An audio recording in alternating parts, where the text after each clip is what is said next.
you guys have something that comes up on your end that gives me permission to record. So I will tell you why in just a minute I record, but we're going to go ahead and do that. And then what I want to do is go ahead and introduce ourselves and get this show started. So we are, as mentioned, 302 Contracts and Closings with Carolina School of Real Estate. This is have you guys heard the rumors? This is the one with the math. There had to be one, right? So we're heavy math in this class, contracts and closings. Good news is we only have two focuses in this class, contracts and closings. So we're going to talk about those various things. Just to introduce you, you guys know or have had some form of communication with Lane, at least to get registered for this class. You guys got the email from Lane to be here this evening. So you have her contact information, but if you'd like her phone number, Lane's always available to help. I can assist with anything school, but she can assist with anything related to, I can assist with the class. That's what it is. And Lane can assist with anything related to the school. Jessica's inactive today, but active tomorrow. I like it. You'll probably be up and running by the time we log on tomorrow. So Lane is the director, owner of our school. And then my name is Julie, and I'm going to be with you guys for the next couple of weeks, getting you through this post-licensing. I do encourage you guys to jot down my phone number and email. If you ever have any questions, never hesitate to reach out to me. That's why I'm here. I'm not just a Tuesday, Wednesday, Thursday, 5:15 to 10:15 person. So feel free with anything I can do to assist with this class, with this material. Never, ever hesitate to reach out to me. I know my email's long, but if you look at it, it kind of makes sense, doesn't it? Because who am I? I am Julie, the real estate instructor at gmail.com. So if it helps you to remember better who I am, then to jot that down. While you guys are jotting, I'll share a few things about myself with you. I've been in real estate. I'm celebrating 22 years this year. I started as an admin, strong admin background. I spent the first 14, 15 years of my career taking care of my agents so my agents could go take care of their buyers and sellers. I kind of woke up one day and said, well, that's not fair. The agents are the one out there having all the fun and not me. So I dropped my cushy day job and jumped into sales full time. Somewhere along the line, I picked up this teaching thing. And here we are today. Today, I wear two hats. Teaching for Lane at Carolina School of Real Estate.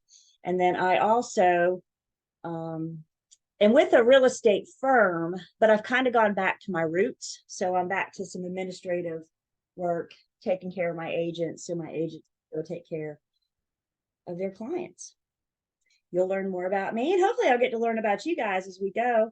But I just want to make sure everybody has my contact information jotted down. Text and email tend to be best. I may not get back to you immediately, but I will get back to you. I can finally hear. Say it again, Selena. I can finally hear. Yay! We're making progress as we go, aren't we? Selena, if I could just get you to throw in your license number then. That's the last thing you have to do for now. So your participants, and it might be a little harder to find now that I'm sharing my screen, but somewhere, and I can stop sharing again when we go to break. That might make it easier.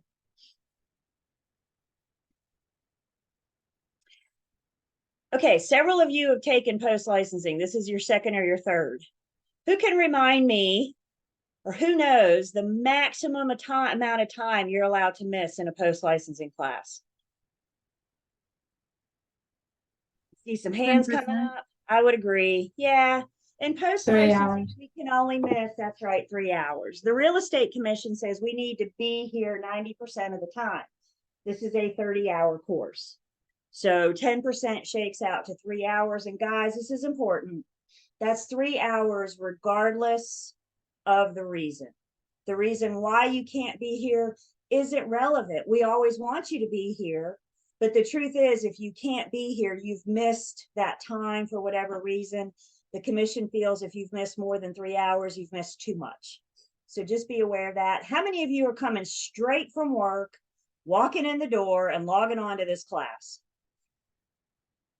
Yep. Yep. Please always be careful coming home. I know you want to be here and logged on at 5:15 so you don't miss any time, but safety always first. So you guys promise me, pinky swear me that you're going to be careful and you're going to get here safely as soon as you can. Everybody promise me? Safety always first. Okay. There's Darren. Hey, if I could get you to throw in your license number, please. That brand new license number. So, and you move your mouse and you click on participants. And we may have to, well, Selena figured it out. She saw. So somewhere is your Zoom toolbar. And one of those options is participants. And then you hover over your name, 3 little dots show up. One of your options is to rename. And again, as you guys are getting in, go ahead and memorize that number, you guys. You need it like everywhere you go. So if you don't have it, go ahead and memorize it. Make life a lot easier for you. So attendance requirement is the commission's policy. There is an exam at the end of this class. This one you get time because this is the class with the math. So we actually get 3 hours. I know you guys saw that our exam is scheduled for a week from Saturday. We'll look at our schedule in just a second. But we're going to do the exam on Saturday morning. I'll talk about that in a second. There is math, which means I need you guys to go calculator shopping. I can't let you use the calculator on your phone because your phone has Google. So I need you guys, if you don't have a basic calculator, everybody see mine? There's no memory button. There's no formula storage. It is a basic 10 key calculator. I think I got this thing for like $4.99 or something at Walgreens. So I need you guys to go calculator shopping between now and next Thursday so we can let you take the exam with the math with a basic calculator. Everybody good with that? Questions on that? We're actually going to start the math, maybe even tomorrow. If not tomorrow, we'll jump into it first thing on Thursday. So we'll be good there. Passing for this exam is a 75%. If you don't make a 75% the first time, it's okay. We'll give you a second chance. That's one thing that Carolina School of Real Estate does, is give you that second chance for that retake. If you're eligible or if you don't pass, then Lane and I will just be in touch to talk about details of the retake. We're at home. We have a lot of distractions at home, don't we? Is there a lot going on? You guys got family at home, you got pets, you got what, the TV? Turn the TV off, y'all. Come on. Log out of other programs. Guys, this material isn't necessarily a lot of fun. We'll try to have fun with it. It's easy to be distracted, and it's easier to be distracted when we're at home. So I need you guys to do your part and be in a distraction-free zone. A lot of this material is going to be a review or an extension to what you already know. However, we still got to get you to pass a test at the end so you can check this one off of your list. So if you guys would make an effort to be in a distraction-free area for this class, I would really appreciate it. I'd also like to mention, because this is a night class, and this is the voice of experience speaking, I understand we're all comfortable at home, but if we could refrain from our after dinner cocktails until after class, I would really appreciate that. Fair enough? You can crack it after class, but until then, the other thing, as I mentioned, I know, I get it, you guys. We've been working all day. I have too. We're now here in the evening for a good chunk of the evening. If you feel yourself getting sleepy or heavy-eyed, please feel free to get up and walk around. As long as you don't go too far, as long as I can still see you. I'm a little bit more flexible in a night class, just because I know we can get tired. So feel free. You guys do what you need to do. Just stay as close to camera as you can so I can make sure I give you that credit. Several of you have experience or at least have activated your license. Those of you that are active, and you can just raise your hand. Those of you that are active, have you had your first closing yet? I A have. couple of you? Yay! Yay! Good job, Missy. And Taylor's had hers. Good. That's exciting. So you guys come into this class with a little bit of experience. You've at least done something with the offer to purchase and contract. You've at least looked at a closing disclosure. I have a closing schedule. While we're together, Mm-hmm. yay! Well, no, good. we'll be finished before Okay. the 21st of December. Mm-hmm. Merry Christmas. That's awesome. Good for you, Addie. So moving, yeah, good for you guys. Post licensing, I got a little bit more flexibility in post licensing. So I encourage questions. I encourage to hear from you guys with your experiences, which you've seen out there so far. With that being said, I deserve the right to keep us on track because we still have X amount of material that we have to cover. So this isn't like social hour. We still have to cover X amount of material because, like I said, you guys still got to get through a test that, in a couple weeks. So we want to hear from you guys, discussion, but we got to keep things moving. You guys have a book. Do you guys have a book?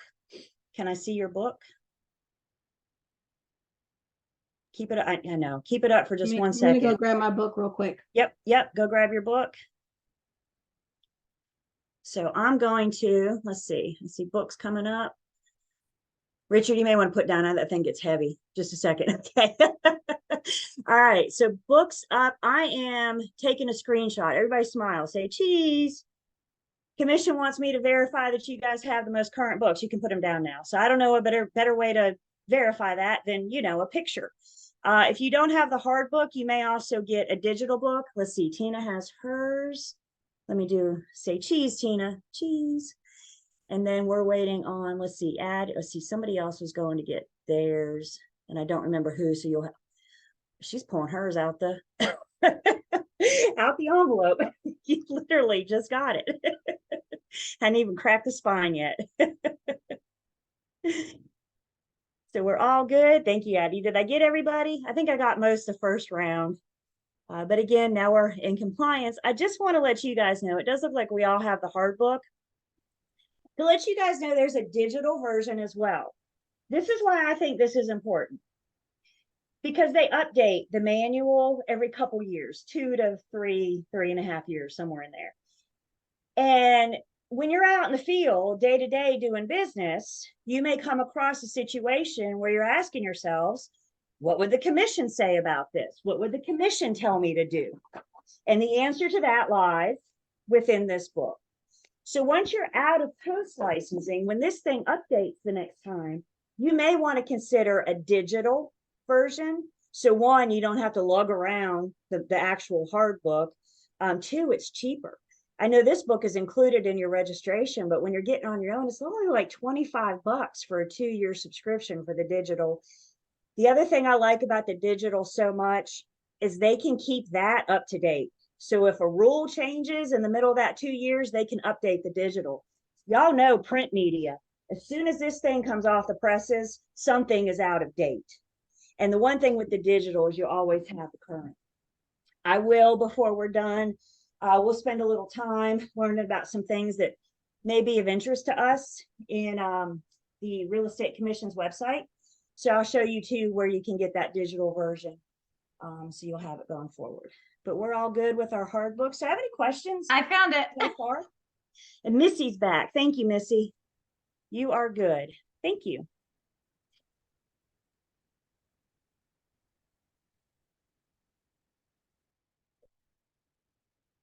So I just want to go over a few things before we officially get started.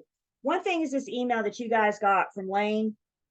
Keep this email because within the email from Lane, you guys clicked on the Zoom link that got you here. And where is it? Zoom link. And this is going to be the same Zoom link you use every time we meet. So keep it. I would even put it in a folder in your inbox. So when you're looking for it, is anybody else's inbox like mine and stuff gets pushed down to the bottom and then it goes to the next page and the next page and then you can't find it. So create a folder, call it 302 or Julie or something. And then that way you can always get that Zoom link. Make sure you do the registration and the contract signatures. Lane needs you to sign some things. If you haven't done this piece of it yet, please go ahead and do it so she can submit you as completing this class when we're done. The online learning system, we'll look at that in just a second. How many of you guys went ahead and got set up on the online learning system for this class, for 302? If you've taken another class with Carolina School of Real Estate, you still need to get set up for 302. So make sure you get yourself there. The other thing I want to point out, when we take our exam in a couple weeks, we're going to do it on a program called ClassMarker. Has anybody, how many of you taken a test on ClassMarker? You familiar with? Most of you? Good. If ClassMarker is brand new to you, I highly or even if you want a refresher, I highly recommend watching the tutorial before our exam, because it's going to show you how you can like bookmark a question, how you can skip it and come back to it, how you navigate the system. So that would take less time out of your test time. Just watch that tutorial. So I recommend doing that.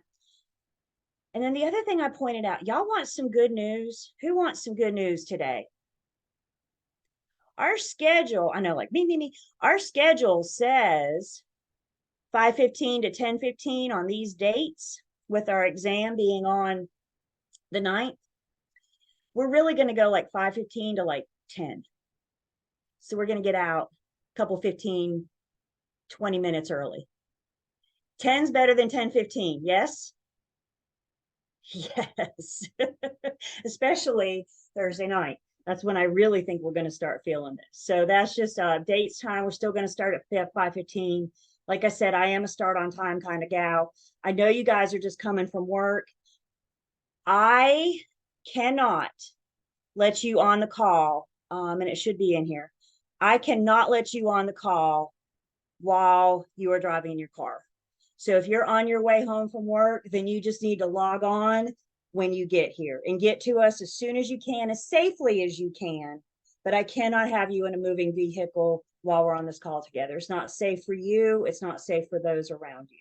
So again, be safe and just log on as soon as you can. I'll always let you in, and just log on as soon as you can. Fair enough? Cool. Okay. The other thing, let's see, all sorts of stuff to share with you guys. I mentioned that digital manual. I have it here. You can see just the different chapters. I'm actually going to utilize this when I want to show us stuff. I can share various things with you. But you can see it's basically what you're looking at. They just have it in a big long scroll. But there's various things you can do. So like if you want to search for something, I think you can highlight. I mean, they got, all sorts of things. So we'll look at that. And then we have the online learning system for 302. So again, this is specific just for this class. I encourage you guys to kind of work through this as we go. There's good things through in here. Like, for example, we're getting ready to go into section 1. And in section 1, we're going to talk about the Q&A, or the offer and acceptance. So there's supplemental material in here to help you wrap your brains around the offer and acceptance.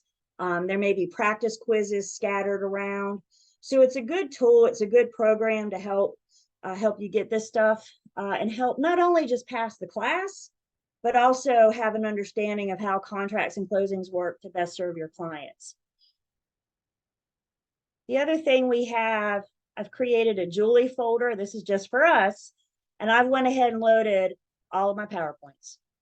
So if you don't want to write down every single word, I don't think you should write down every single word. Your hand's going to hurt by the time I'm done with you. You guys have everything right here that we're going to say. Plus, remember, we're recording. Why am I recording? I am going to create a YouTube channel just for us. And I'm going to record all of our classes. So we have a class, I'll dump it the YouTube channel. So you'll have access to everything that we say. I'll create that tonight or tomorrow, and then I'll give you guys the link to our YouTube channel when we log on tomorrow. So we have the recording. You can go back and review. If we get into the math and you say, oh my gosh, I need to go that slower at my own pace, then you have the recording to do that if you want to go back through the PowerPoints there in the online learning system. And remember, you guys, Lane and I are always here to help. So if there's something that you need or something we can help you with that's not in the online learning system, all you got to do is reach out. I don't know about you guys, but my mind reading abilities are weak. So I don't know what you may need help with until you reach out and let me know. Questions, comments so far?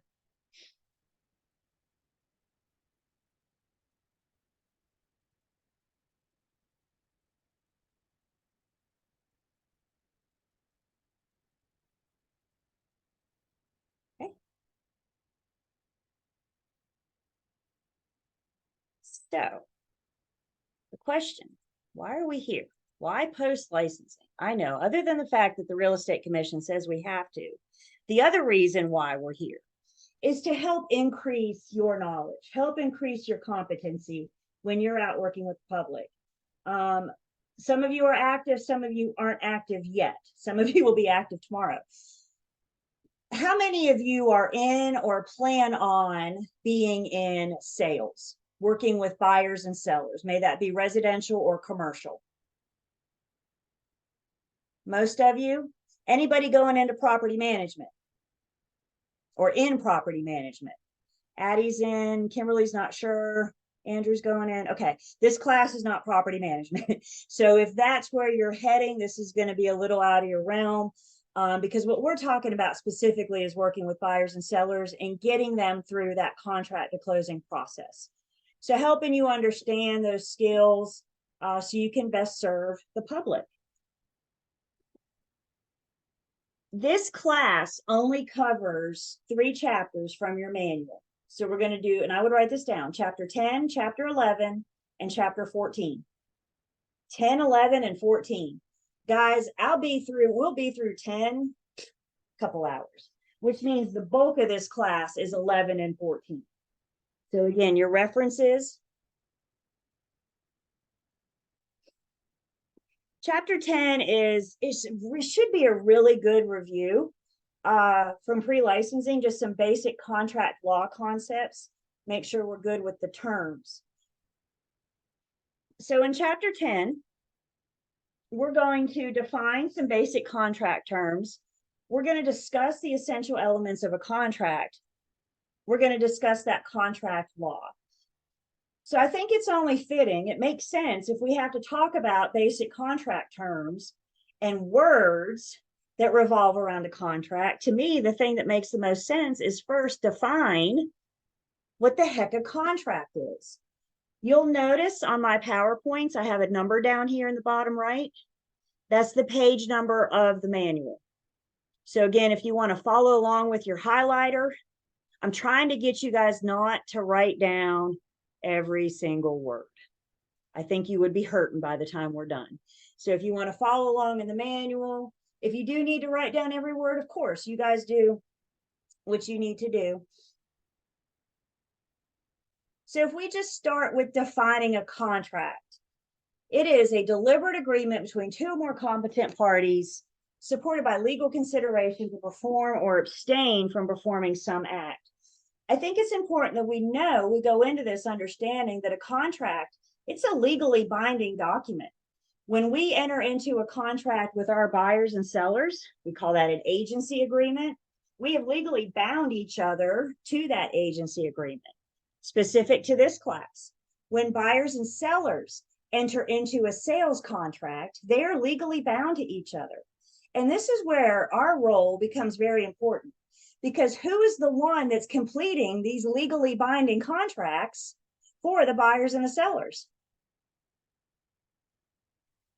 That's us. That's our job. So is it important that we understand the contracts, that we know what's in the contracts? Absolutely. Guys, I'm telling you right now, buyers and sellers, they don't read that thing. Do you think they're sitting down reading that 17-page offer to purchase and contract? No, they're trusting us. That's why they hired us. As you can imagine, part of this class, contracts and closings, we're going to go through our offer to purchase and contract. All 17 pages, practically word for word. We're going to dissect that thing and break it down so we all have an understanding of what we're committing our buyers and sellers to. Contracts can be either express or implied. Something that is express just means that the words, the terms have been clearly stated. Maybe they have been stated in a written format. Maybe they have been stated orally. Doesn't matter. It's expressed because the terms have been clearly stated. Now we know practically everything we do needs to be in writing, and that does involve our sales contracts. Compare an express agreement to an implied agreement. An implied agreement means that we just started acting like we have this relationship, that we have this binding for each other. There was no stated, there was no writing. I heard once a great example of an implied agreement. Anybody ever like to go out to dinner sometimes? And they come out where they sit you down and they give you menus, and the server comes up and takes your order. Then they put it in the kitchen makes your food. They bring it to you, you eat it, and you pay. That's pretty much what it's like going out to dinner, right? That's an implied agreement. Isn't it implied when the server comes up to the table that you're going to pay for the food that you're ordering? Has anybody ever had a server look at you and say, now you're going to pay for that, right? I hope not. I probably wouldn't go back to that restaurant. But if they were saying that, then they would have an express agreement versus an implied. They're assuming that we're not going to dine and dash on them, and that once we eat that food that we've ordered, we're going to pay for it. So an implied is just suggested by the conducts. It's just what you do. You don't need to explain it. Versus express. Contracts can be unilateral or bilateral. In contract speak, lateral means side.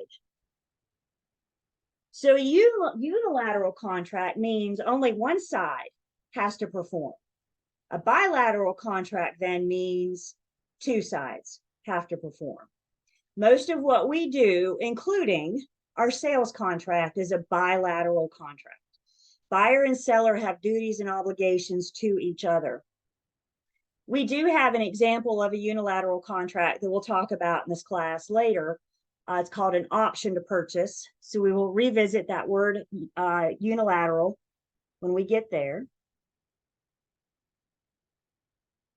Contracts may be executed or executory. One that is executed means it has been fully performed. All the terms and promises have been fulfilled. It's done. Everybody did what they promised to do. An executory contract then is one in motion. So for our sales contracts, the contract to closing process is our executory contract. You guys have been in real estate long enough to know we're one of those fun industries that sometimes we have the same word that has a couple different meanings. You guys figured that out yet? Isn't that fun? That word executed is one of those fun words.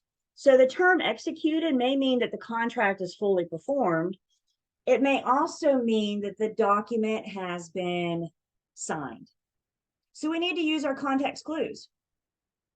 If our buyers and sellers negotiate and go under contract tonight, and I call you and say it's been executed, you know that that means that it's been signed.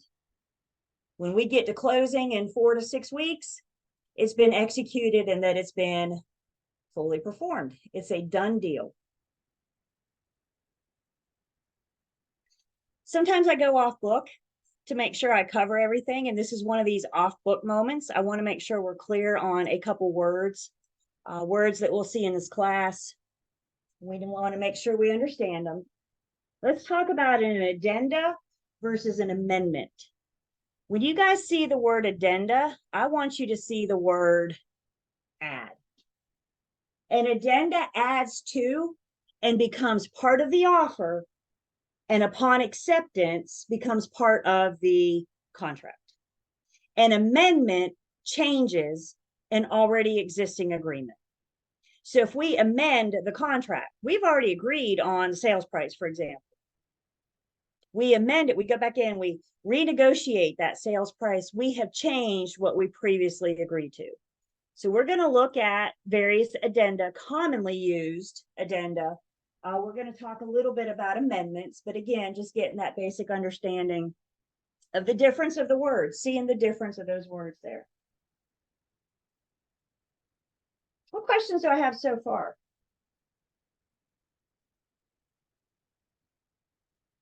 So far, so good? By the way, I can't believe I didn't talk about one of the more important things about this class. I didn't mention breaks. Yes, we get breaks. We'll take a 10-minute break about on the hour, give or take, 6:15, 7:15, 8:15. So if if your phone is distracting you, put it down. You can check it on a break. do whatever on a break. I can't believe I didn't mention that. Very important.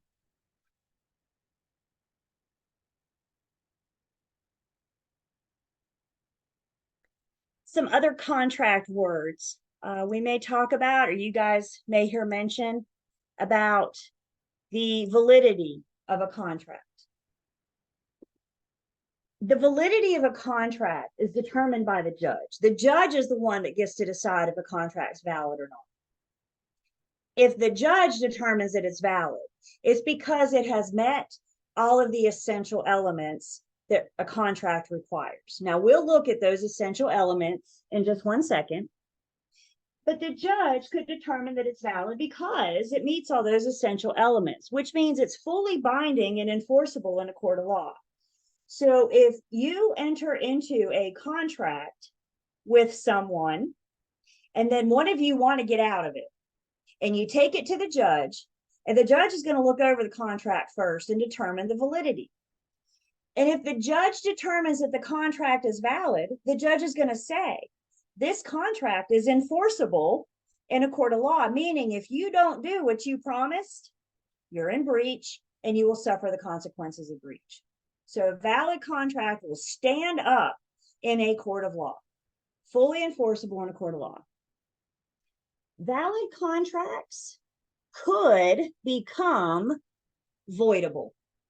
It's valid because it has all the essential elements, but it could become voidable because one party goes to the judge and says, I shouldn't have to carry through with the terms of this contract.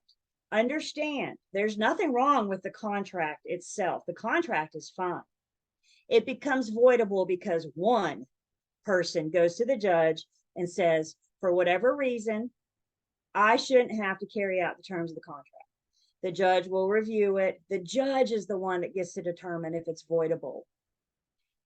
We'll look at some examples in just a second, but before I flip the slide, I always find this interesting.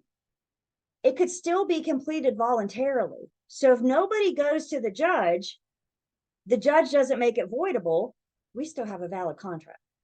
How do you make it voidable? Somebody has to go to the judge again and say, I shouldn't have to carry out with the terms of the contract. So who are examples of people, that one party that can make it voidable? Well, the minor. The judge can't force a 17-year-old to fulfill the terms of the contract. The judge can't stop the 17-year-old from entering into the contract, but they can't force the 17-year-old to fulfill it. If you were under the influence when you entered into your contract, you weren't of your right mind, your sane, sober mind, the judge may make it voidable. Again, no problem with the contract. It could become voidable because one of the parties goes to the judge and says, I was intoxicated when I entered into this contract. And if you can prove it, the judge may make it voidable. We'll have some other examples of voidable that we'll see in just a second. So the valid contract can become voidable if one party goes to the judge.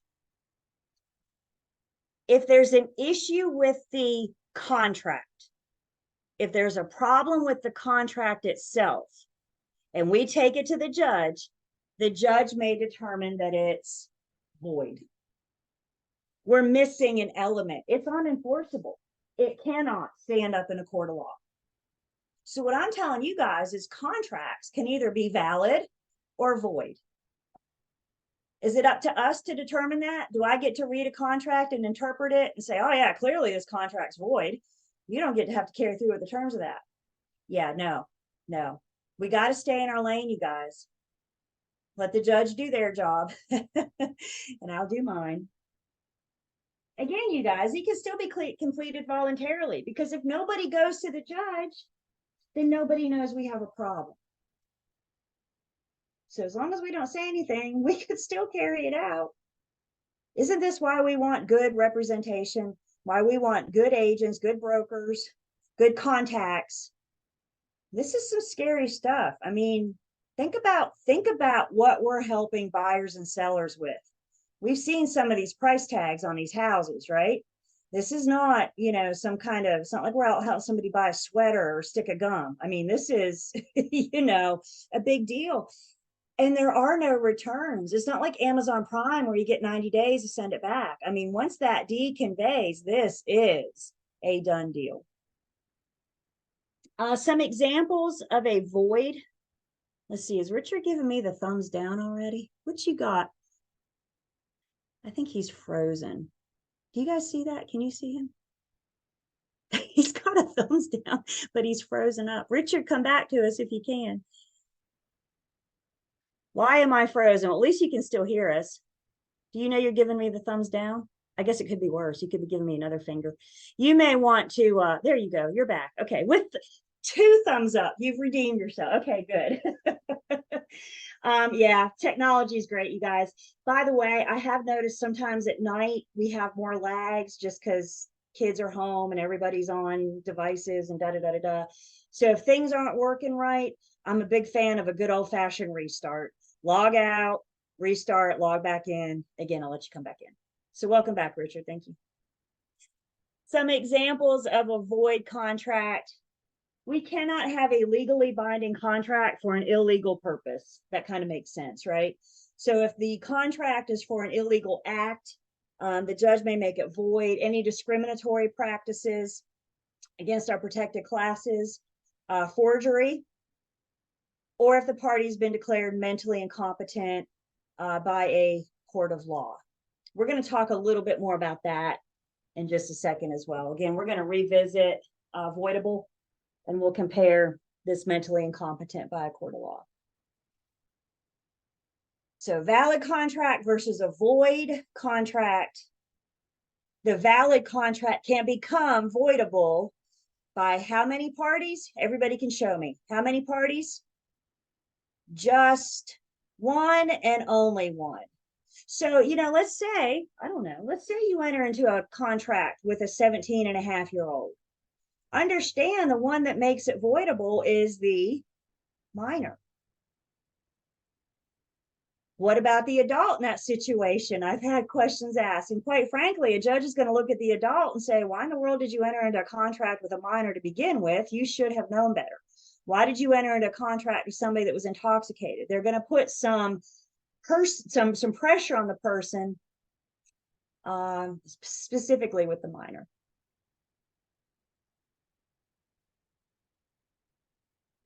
So we mentioned these essential elements of a valid contract. So let's talk about what those are. And we're going to spend some time breaking each of these down. So what is the judge looking for to determine the validity? Well, the judge wants to know that we have the meeting of the minds, mutual assent. The parties have to agree to come together to enter into the contract. There's got to be some form of consideration.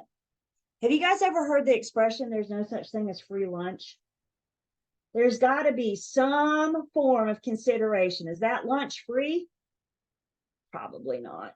You get something for it. And same thing kind of with a contract. We cannot negotiate empty promises. Consideration isn't always money. Consideration could be for love and affection or free rent for a year. It's some form of consideration. The parties have to have legal capacity to contract. There's got to be a lawful objective. Again, you can't enter into a legally binding contract for an illegal purpose. So if my drug dealer slighted me on my stash this week, well, that got your attention. I can't take them to work, to court, because that wouldn't be for a legal purpose. So we have to have legally binding contracts for legal purposes. And then our contracts eventually have to be in writing. So we're going to talk about something called the statute of frauds in just a second as well. So let's break these down, spending the most time talking about our mutual assent, our meeting of the minds, also known as offer and acceptance. All mean the same, another one of those fun real estate terms. In order to have a legally binding contract, an offer has to be made, considered, and eventually accepted. The two parties are not necessarily buyer and seller. Remember, there's more contracts out there than our sales contract. One party is acting as the offeror, The other party is acting as the offeree. The offeror is the giver of the offer or the creator of the offer. The offeree then is the receivee of the offer. You hear my play on words? The giver and the receivee. So one person is making the offer, somebody else is receiving it. When we talk about contract formation, that's right. I have what I've called, and we'll see several times, is our contract communication wall. And so on one side of the contract communication wall, you have the offeror. On the other side, you have the offeree.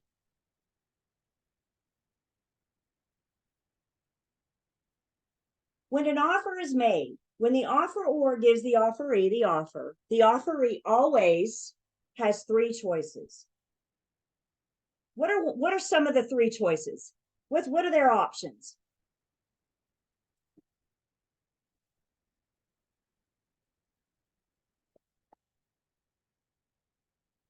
Accept, reject, or counter. There it is. Our three choices. The offeree can accept it. If they accept it, they're agreeing to all of the terms exactly how they are. Does everybody hear me? If you have acceptance, there are zero changes. Acceptance means we agree to everything exactly the way it is. The offeree could reject it. When it's rejected, it's dead on the table. You've killed it. The offeree could also counteroffer it. A counteroffer is a rejection. It's a rejection with a but. I'm good with all these terms, but this, and this.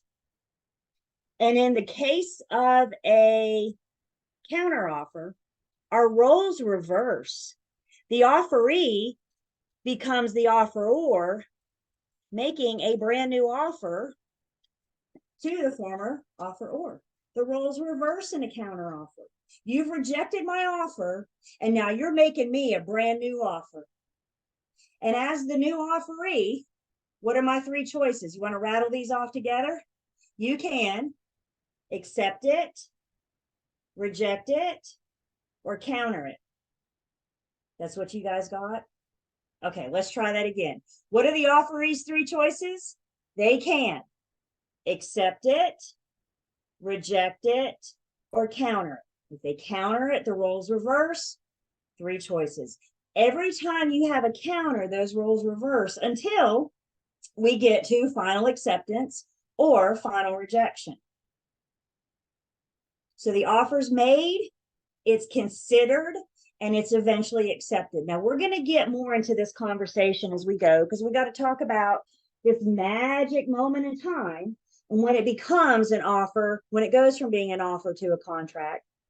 But understanding we have choices, you always have three choices. Anytime you receive an offer, nobody is bound to anything until we have acceptance. As mentioned, there's some form of consideration. So I'm making you an offer for some kind of promise, in exchange for something of value. I think we tend to think of money, but you could have love and affection as consideration, free rent, a grocery store gift card. I don't know, what's something of value? 6 goats. What do you consider valuable? So something is in exchange for that promise. The offer is going to be definite and certain in its terms. If there are what ifs or buts in an offer, it's not a good offer. It's not a legit offer. Guys, there's a reason why our offer to purchase and contract is 17 pages. That sucker is 17 pages. It takes that much for the seller to promise to sell to the buyer in exchange for the purchase price, because it has to spell out all the what ifs. It has to spell out all the possibilities that are possible. It has to be definite and certain in its terms. Our offers and contracts may include You want a cow too? I like it. Our offer, we may have a contingency offer come in. There's no built-in contingencies in our contracts, but let's just go ahead and get this out here. The parties can agree to anything as long as it's legal. So could the parties agree to add a contingency? Sure. We don't have any built in, and I don't have any forms for that, which means we got to get an attorney involved to help us draft something up. We will talk more about that. But basically what a contingency says, a couple examples. I can't buy your house if I don't get loan approval. So me buying your house would only be contingent on if I got loan approval. If I didn't get loan approval, I'm not on the hook to buy your house. That's what we're doing with a contingency. Another example that we may start seeing coming back into our market. I can't buy your house if I don't first sell mine. What's the contingency in me buying your house? I first have to sell or lease mine. So And again, there's a- we don't have any built-in contingencies, but we can always agree to add them. Yes, ma'am. There's a checkbox on one of, I think it's either the exclusive buyer agency form or on the contract that says The like, offer to does purchase. a house have to be sold in order for Mhm. this That's to, exactly right. And what Mhm. that is, Missy, that's the buyer representing to the seller. yeah. I'm not Mhm. creating contingency. I'm just letting you know. So from there, the parties could agree to add that contingency, but the buyer's just FYI and the seller. Is that something the seller would want to take into consideration when looking at your offer? Absolutely. Absolutely. So yeah, absolutely. It's mentioned, but there is no contingency. It's just kind of an FYI. Thank you for that.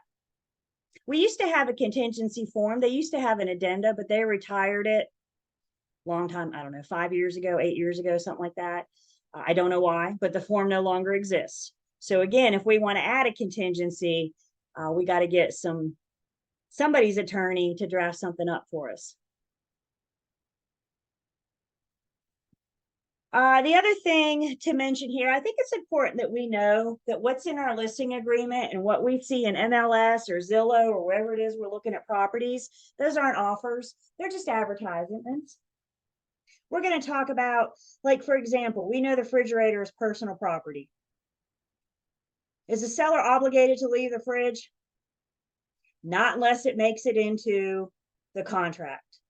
But what if they say in MLS, seller willing to leave fridge? Is the seller obligated to leave it? No, you still have to ask for it. Not unless it makes it into, that's right, not unless it makes it into the offer to purchase and contract. So don't let your ads become legally binding contracts until they're added into the contract. Eventually, in all this countering and negotiating, we're going to have acceptance, some kind of promise by the receivee to be bound by the terms. Once we have acceptance, both parties, the one that made the offer or the counter offer, and the one that accepts it. I think in pre-licensing, we said if you see acceptance, you know it's been signed. We're in real world now. When the other agent calls you and says, my guys have accepted, your knee-jerk reaction needs to be to ask, has it been signed? Because if you got verbal acceptance, you got nothing. So when the other side calls you and says, my guys are good, we've accepted, that's fine and dandy, but have they signed it? We need to make sure that we have that signed acceptance. The counter offer, like we said, is a rejection. The offeree has rejected the offer. It's dead on the table. And a new offer has been made. I'm good with all these terms, but the purchase price, the due diligence amount, and the closing date, we've narrowed the gap, but we haven't come to all those terms yet. And I think it's really important that we realize that we understand that with a counter offer, there's no going back because you've rejected the original offer. Once it's rejected, it's dead on the table. Now, let me ask you guys this. You reject my counter offer tonight. You've had a bad day at work and you don't feel like dealing with me anymore. So you say, okay, I reject it. And you wake up tomorrow morning and say, oh, what did I do? I had a buyer in my hand and I rejected them. Are you kidding me? You can't go back and revive it. But could you make a brand new offer tomorrow with those same terms? Absolutely. Absolutely. We can't revive what we rejected, but we can start anew tomorrow.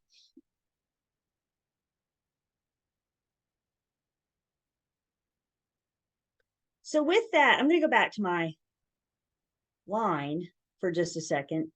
Actually, no, I'm going to take a break. Let's take a break. So, like I said, it's about 6:15-ish. We get 10 minutes. I do set a timer just so we have no confusion as to how long a 10-minute break is.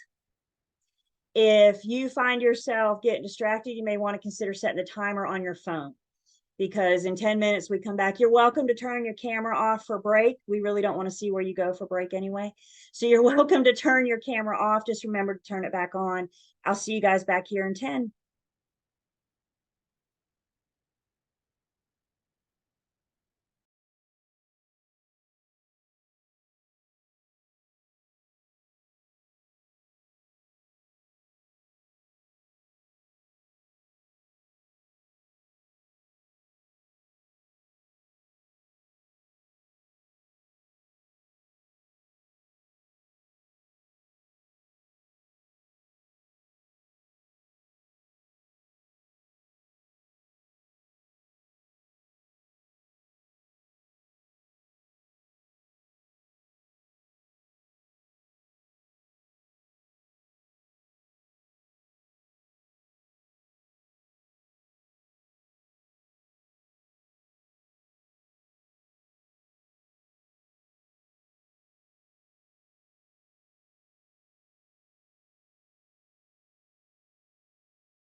And that's that. Welcome back. 10 minutes goes by fast, doesn't it? That's another reason why I set a clock, because you get to doing other stuff. For attendance, as I mentioned, I do screenshots for attendance. So when we're back, I'll go ahead and take your picture, and then that way know we're checked in for our second hour. You may have just saw a little flash on your end. So let's go back. I want to revisit this contract communication line, and I want to expand on it. So, as mentioned earlier, on one side we have the offer or, on the other side we have the offeree. Now let's put this into real estate.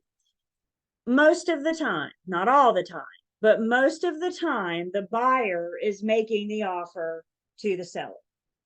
With that being said, I do not want y'all to get bogged down with the buyer's the offeror and the seller's the offeree. That's not always the case. The offeror is the person making the offer. The offeree is the person receiving it. For our example, though, let's say that the buyer is the offeror making the offer to, what was that? To the seller. The seller, we said, has three choices. The offeree can accept it, reject it, or counter it. And as we said, if they make a counter offer, then those roles reverse. Now the seller becomes the offeror, making the offer to the buyer, who's now the offeree. And the buyer has their three choices. They can accept it, reject it, or counter it. At some point, we can't counter anymore. At some point, this thing has to end with acceptance or rejection. There's this magic moment in time when it goes from being an offer to a contract. And as the real estate broker, it's really important that we know when that moment is. So we need two things. I must have two things in order for it to go from an offer to a contract. The first thing we need is the last offeree to accept it. And as mentioned, you guys, verbal acceptance, that doesn't mean anything. That is not going to stand up in a court of law. So when we have acceptance, your knee-jerk reaction needs to be, in the real world, needs to be to ask, has it been signed? You may not actually get it until later tonight or tomorrow, but what you want to know right now is, has it been signed? So that's step one. I have acceptance by the last offeree. Step two for this legally binding contract, we must have communication of acceptance go back to the offeror. The person making the offer has got to know that it's been accepted. And this is what's referred to as communication of acceptance. Maybe I'm delivering the contract, maybe I'm not. Like I said, maybe I'll get back to you later tonight or first thing tomorrow morning. What I'm doing right now is communicating to the other side that we have accepted your offer. So the two things that we must have for contract formation, we must have acceptance and we must have communication. And I'm typing fast and I'm a bad speller anyway. So if anything's misspelled, let's just always pretend that it's spelled right. Fair enough? Okay, thank you. Humor me. So we have two things. We have we have acceptance by the last offeree, and then we have to have communication of acceptance. One thing we're going to learn in just a second, a little prequel here. When buyers and sellers hire an agent, when it comes to contract formation, the agent, as far as communication goes, stands in place of their client. So buyer makes an offer, seller counters it, roles reverse, seller becomes the offeror, making the offer to the buyer, the offeree. Buyer accepts. Step one. And we verify, we know that it's signed. Buyer accepts. Buyer calls their agent and says, yep, I've accepted. Everything's good to go. Buyer's agent calls listing agent. Buyer's agent, there we go, calls listing agent. When the buyer's agent called the listing agent, did communication cross the communication line? Yeah. I called you and said, my guys have accepted. And you said, have they signed? But once I've communicated that acceptance to the other agent, guess what, you guys? Congratulations, we are under contract. It doesn't matter that the seller doesn't know the good news yet. That should be the next call we make, right? It's the seller, by the by, you're under contract. But when it comes to communication of acceptance, we can stand in place of our buyers and sellers. So telling me that you've accepted is just as good as telling my seller.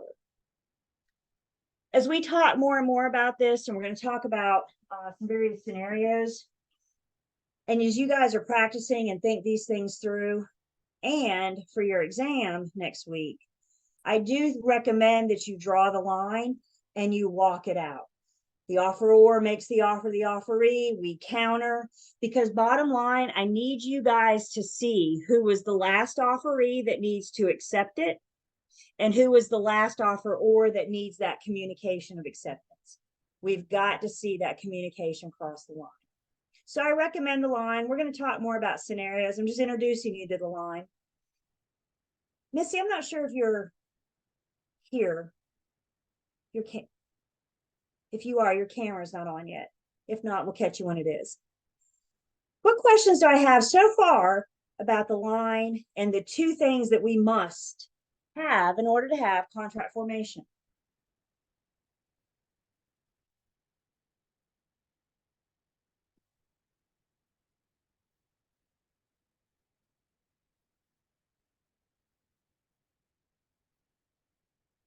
So let's talk about this communication of acceptance. How we communicate acceptance, however the parties agree.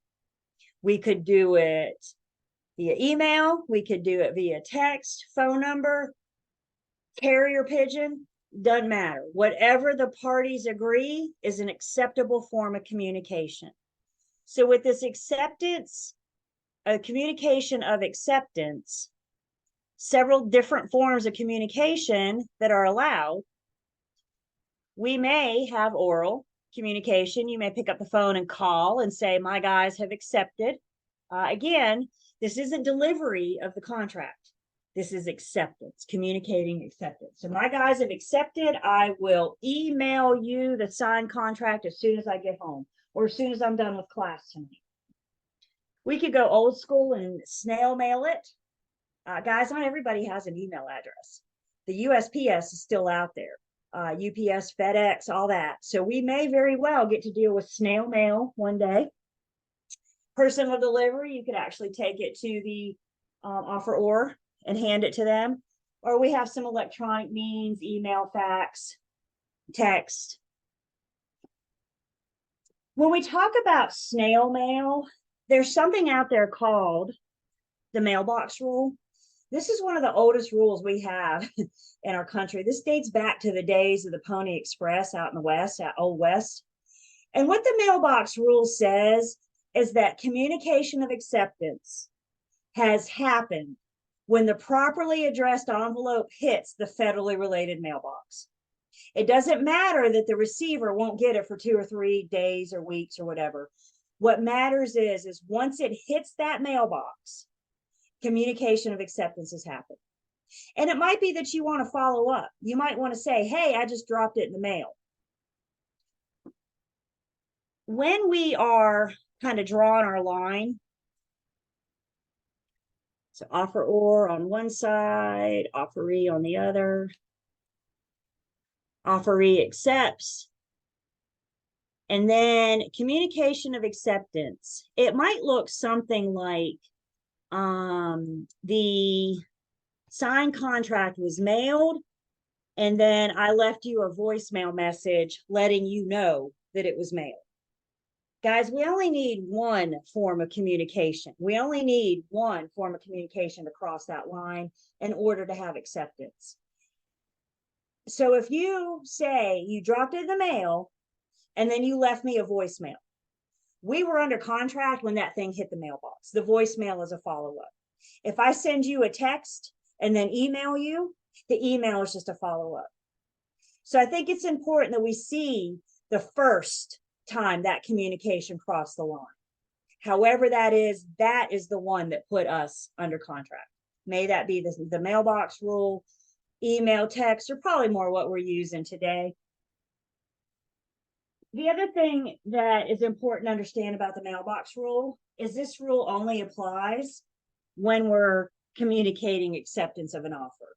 It does not apply to terminate a contract or an offer. It doesn't apply to negotiate repairs in a contract. It only applies to communicating acceptance of an offer.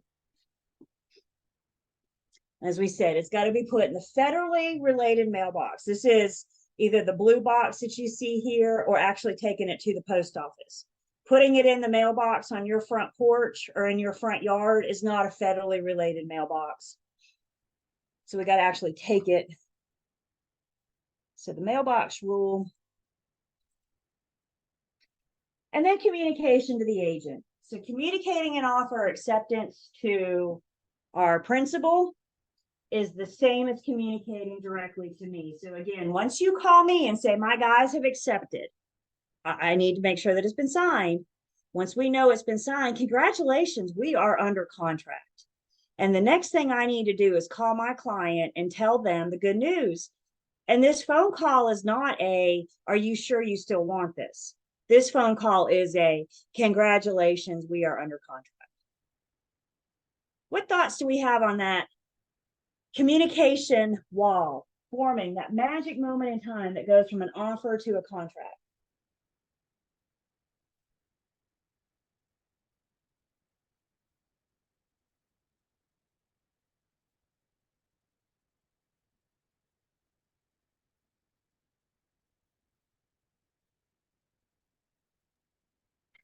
How let's would you look at a, know yeah, if they don't communicate other than through the mail? Like if they send you snail mail, how would you know that they accepted it if they don't call or email?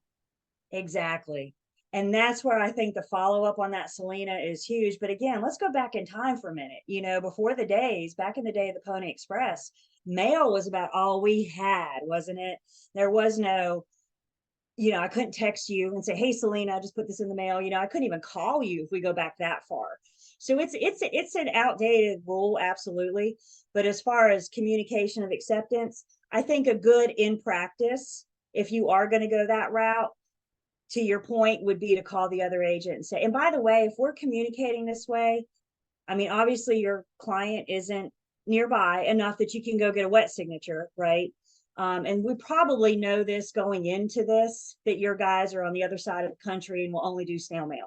So I think communication and setting the expectations up front, you know, if you call me and say, my guys are in California and they won't do email, okay, I know that we're looking at, you know, maybe overnight I could talk you into, you know, to make things happen a little bit faster. But yeah, to your point, back in the day, there wasn't a way. You just had to wait for it to arrive in the mail to know that you had your accepted offer. So technology has helped absolutely in that way. Thank you, Selena. Any other thoughts on that?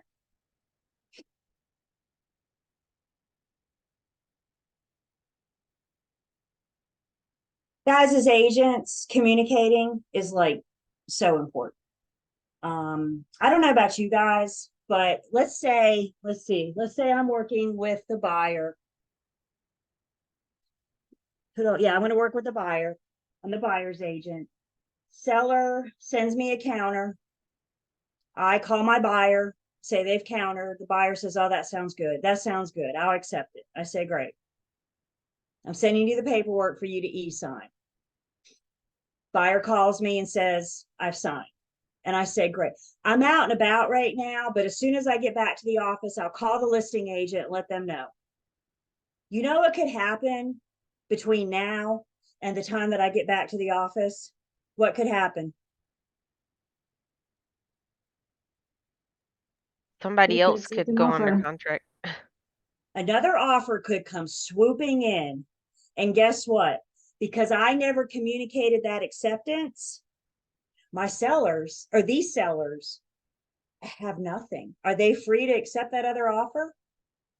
Sure, because they never communicate, because I never communicated that acceptance. And I don't know about you guys, but I would have a hard time going to sleep tonight if I knew my buyer lost out on their dream home because I couldn't pull over and send a quick text, or because I couldn't call the listing agent and say, I'm in the car, my guys have accepted and they signed it, and as soon as I get to you, I will get it to you. Does that make sense, you guys? So you may not always be at a place that you can immediately get that signed contract to the other side. And that's not what we're saying here. What we're saying is we need that communication of acceptance to cross the line. I will get you the signed contract as soon as I get home. So communication is so important, you guys. We've got to make sure. I don't want my buyers and sellers to lose out on a deal because I couldn't communicate right away. I was doing an open house one time several years ago, and a couple came in and they kind of looked around, and they were on their way out. I said, you guys have any questions? And they were like, no. They said, we're actually a little deflated. They said, we made an offer and the seller verbally accepted, but before we could get signed, they accepted another offer. And I said, man, I'm sorry to hear that. And then they said something that really made me, the things that make you go, And then they said, we don't play that game. Well, it's not really a game, is it? It's contract formation. It's how contracts are formed. And I am so sorry that another offer came in before the sellers accepted. But from the seller's standpoint of view, if it was a better offer, why wouldn't they, assuming they haven't accepted that first offer? So communication is key, you guys, especially when we're standing in place of our buyers and sellers. Does anybody ever like to take a vacation? Sometimes. Yeah, real estate agents tend to have a hard time taking a vacation because, buyers and sellers, the show doesn't really stop because we want to go to the beach for the weekend, does it? So, buddy up with somebody in your firm, find you a friend, because if you scratch my back, I'll scratch yours. I can help you out while you go on vacation this week, and then next week I can go have your BIC help you out. If you don't want anybody to help you, then you need to take your laptop to the beach, because you very well may be in the throes of negotiations while you're, toes in the sand. But just know that real estate doesn't stop because you want to go away for the weekend. So have friends, have backups. I think everybody, really, if the president of the United States of America can take a vacation, then so can the real estate agent. So promise me you guys will take vacations, true vacations, where you actually put the laptop down. I've had the situation, what you were saying about the offer, but it was the buyer client. She wanted to put the offer in the next day on a property that she really loved the property. And that night it went pending. And so she texted me and said, oh, I noticed is pending. Is it us? It's not us. No. You wanted to put it in tomorrow. So, and then on another property, when we got a verbal agreement, but we were finishing up some things and had to make some changes to put for the counter offer. And she was like, we have a verbal agreement, but I told her that means nothing. We have to get this done. And the changes, I need you to make these changes because we need them to sign. Yep. Because we don't have a contract. Good for you, Addie. Good for you. Because people think if I want it, I'm going to get it. And it doesn't always work that way, does it? They have to play the game. To the couple that came into my open house's point, they have to play the game. Addie, you guys were getting into real estate when real estate was crazy and the seller's market was absurd. It's normalizing a little bit. It's nothing like what it was a year ago. It's still not normal, but we're definitely not. And Addie, there was a saying that came out of that crazy seller's market. And the saying was, if you have to sleep on it, you're not going to sleep in it. Because that was a market where people didn't have time to sleep on it. You had to decide right now. And if you want to make an offer tonight, you need to do it before you go to bed. Because when we wake up tomorrow morning, and I'm so sorry that your guys lost that, but that's the market they were playing in. And that's what our buyers and sellers need to understand. I can't control the market, but I can teach you how to play it. And that's what we're helping them do. Addie, do we finally get them under contract? Yes, we got them under contract for the other house that she's gonna close on in December. Oh, this is Mhm. our December closing. Good, Yeah. good. Mhm. Congratulations. And I'm so sorry that you guys had to lose out on that, but what a lesson for everybody. Right. And Mhm. like I said, if you have to sleep on it, you're not going to sleep in it. Now, in Right. today's And it- market, they're staying on for like a week or two and not, 12 Right. hours. So it's normalized a bit, but still. Mhm. It was a huge lesson for me too, because I didn't push her, right? I was like, what? I was like, oh my God, I saw it was pending too, but I was scared to tell her. But Like, how did that she told happen? me, and I was like, oh man, it was a big lesson. Yeah. Yep. Yeah. And So yeah, Missy. my clients that just closed last week, so right before Thanksgiving, that was stressful. But the first offer they made, like they made on a different house that had no offers on it. And so I made the offer, we made the offer, and then the next morning she's like, well, by the way, we got it an offer. If you want to change yours, like, let me know and I'll present them to the buyer. So we changed it. And then they ended up rejecting it and going with the other offer, which I had a feeling they were gonna do, truthfully, because it was taking forever to hear back. Like when I didn't hear back, like shortly after she said she was gonna present it to him, I was like, yeah, they're rejecting it. And then my client, she texted me and she's like, I saw on, wherever that it was, under contract. Did we lose or is it us? Like, it was not us. It's not us. But then we went and we saw another house that they actually liked better, and they made the Nice. offer and it was accepted and it was great. And And it closed before Thanksgiving. See, these Yeah. are the good success Good, stories. And congrats, guys, congrats. thanks. this is how we need to know our market. We need to know what's going on. I consider us fact finders. I'm not out to tell anybody what to do. I can't look at a buyer and seller and say, this is how much you're going to offer, and this is your due diligence, and this is what you have to do. I'm a fact finder. I provide you the information so you can make an informed decision.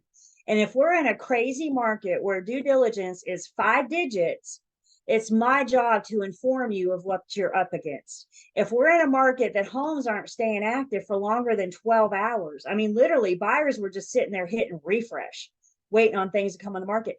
That market came with lots of challenges. And it's my job to help my buyers and sellers understand that market. Guess what? We're moving into a new market slowly but surely. We're still in a seller's market, not like it was last year or the year before. But there's going to be new challenges, and that becomes my responsibility to get my buyers and sellers through the challenges of each market. So staying up to date, we're the experts of our market. Houses come and go, but we are the experts of our market and helping them through that transaction. Thank you guys so much for sharing that. I'm so glad we have good results from those hiccups along the way.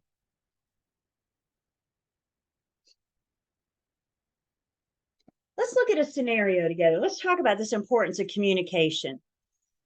So a buyer is represented by an agent, presents an offer to the seller on Monday. Tuesday, the seller decides to accept the offer. The seller signs, and on Tuesday night, the seller's agent tells the buyer's agent the seller has accepted the offer. So let's stop right there and break it down. I have acceptance and I have communication of acceptance. Everybody with me? I got the seller's signature, and then the seller's agent crossed the line, told the buyer's agent that we have acceptance.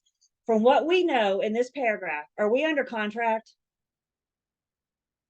Yeah, I got 2 things I have to have, and I have them. So are we under contract? Congratulations. But guess what? Oh, it's not over yet. Guess what?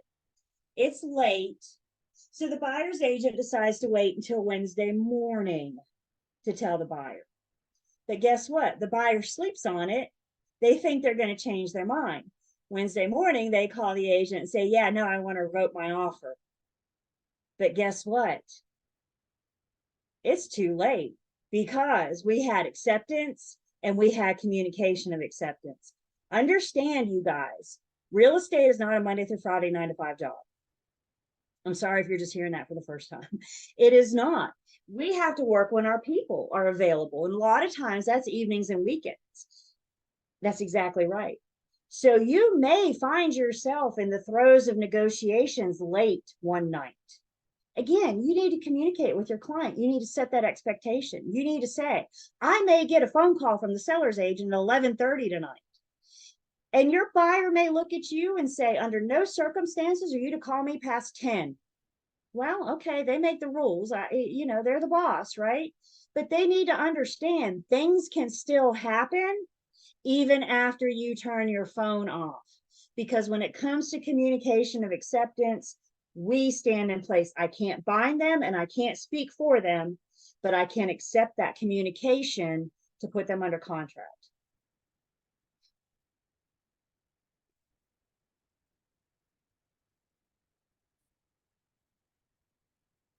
When it comes to terminating an offer, we'll talk in just a bit about terminating a contract. But when it comes to terminate an offer, a rejection will terminate. Of course, we said a counter offer was a rejection. So that'll counter it or terminate, excuse me. Lapse of time. It might be that the offeror puts an expiration date in their offer.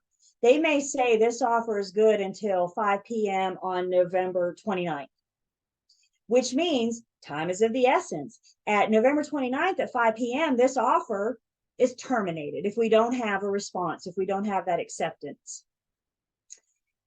The offeror, remember we said the offeror is the giver of the offer. The offeror is free to revoke their offer at any time prior to acceptance. I feel the need to say that again. The offeror is free to revoke their offer at any time prior to acceptance, even if they put an expiration date on it. So if I give you an offer and say this thing's expiring tomorrow at 5 p.m.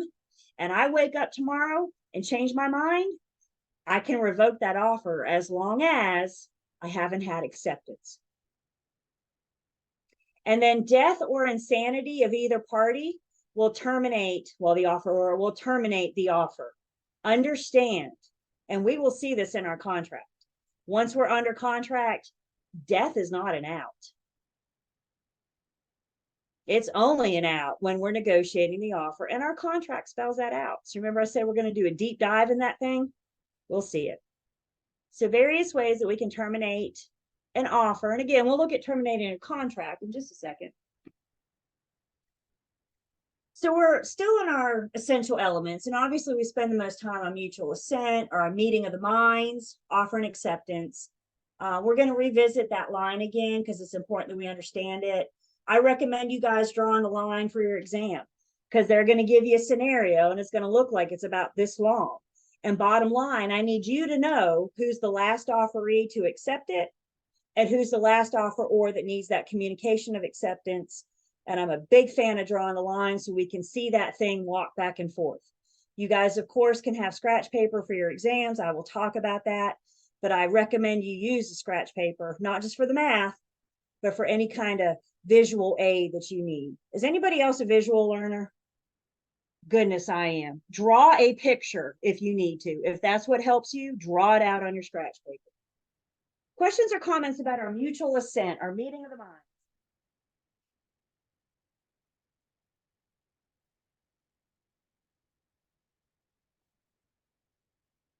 So that's one essential element. Another essential element is our consideration. Like we said, we always think of money, always. But understand, consideration is just something of value.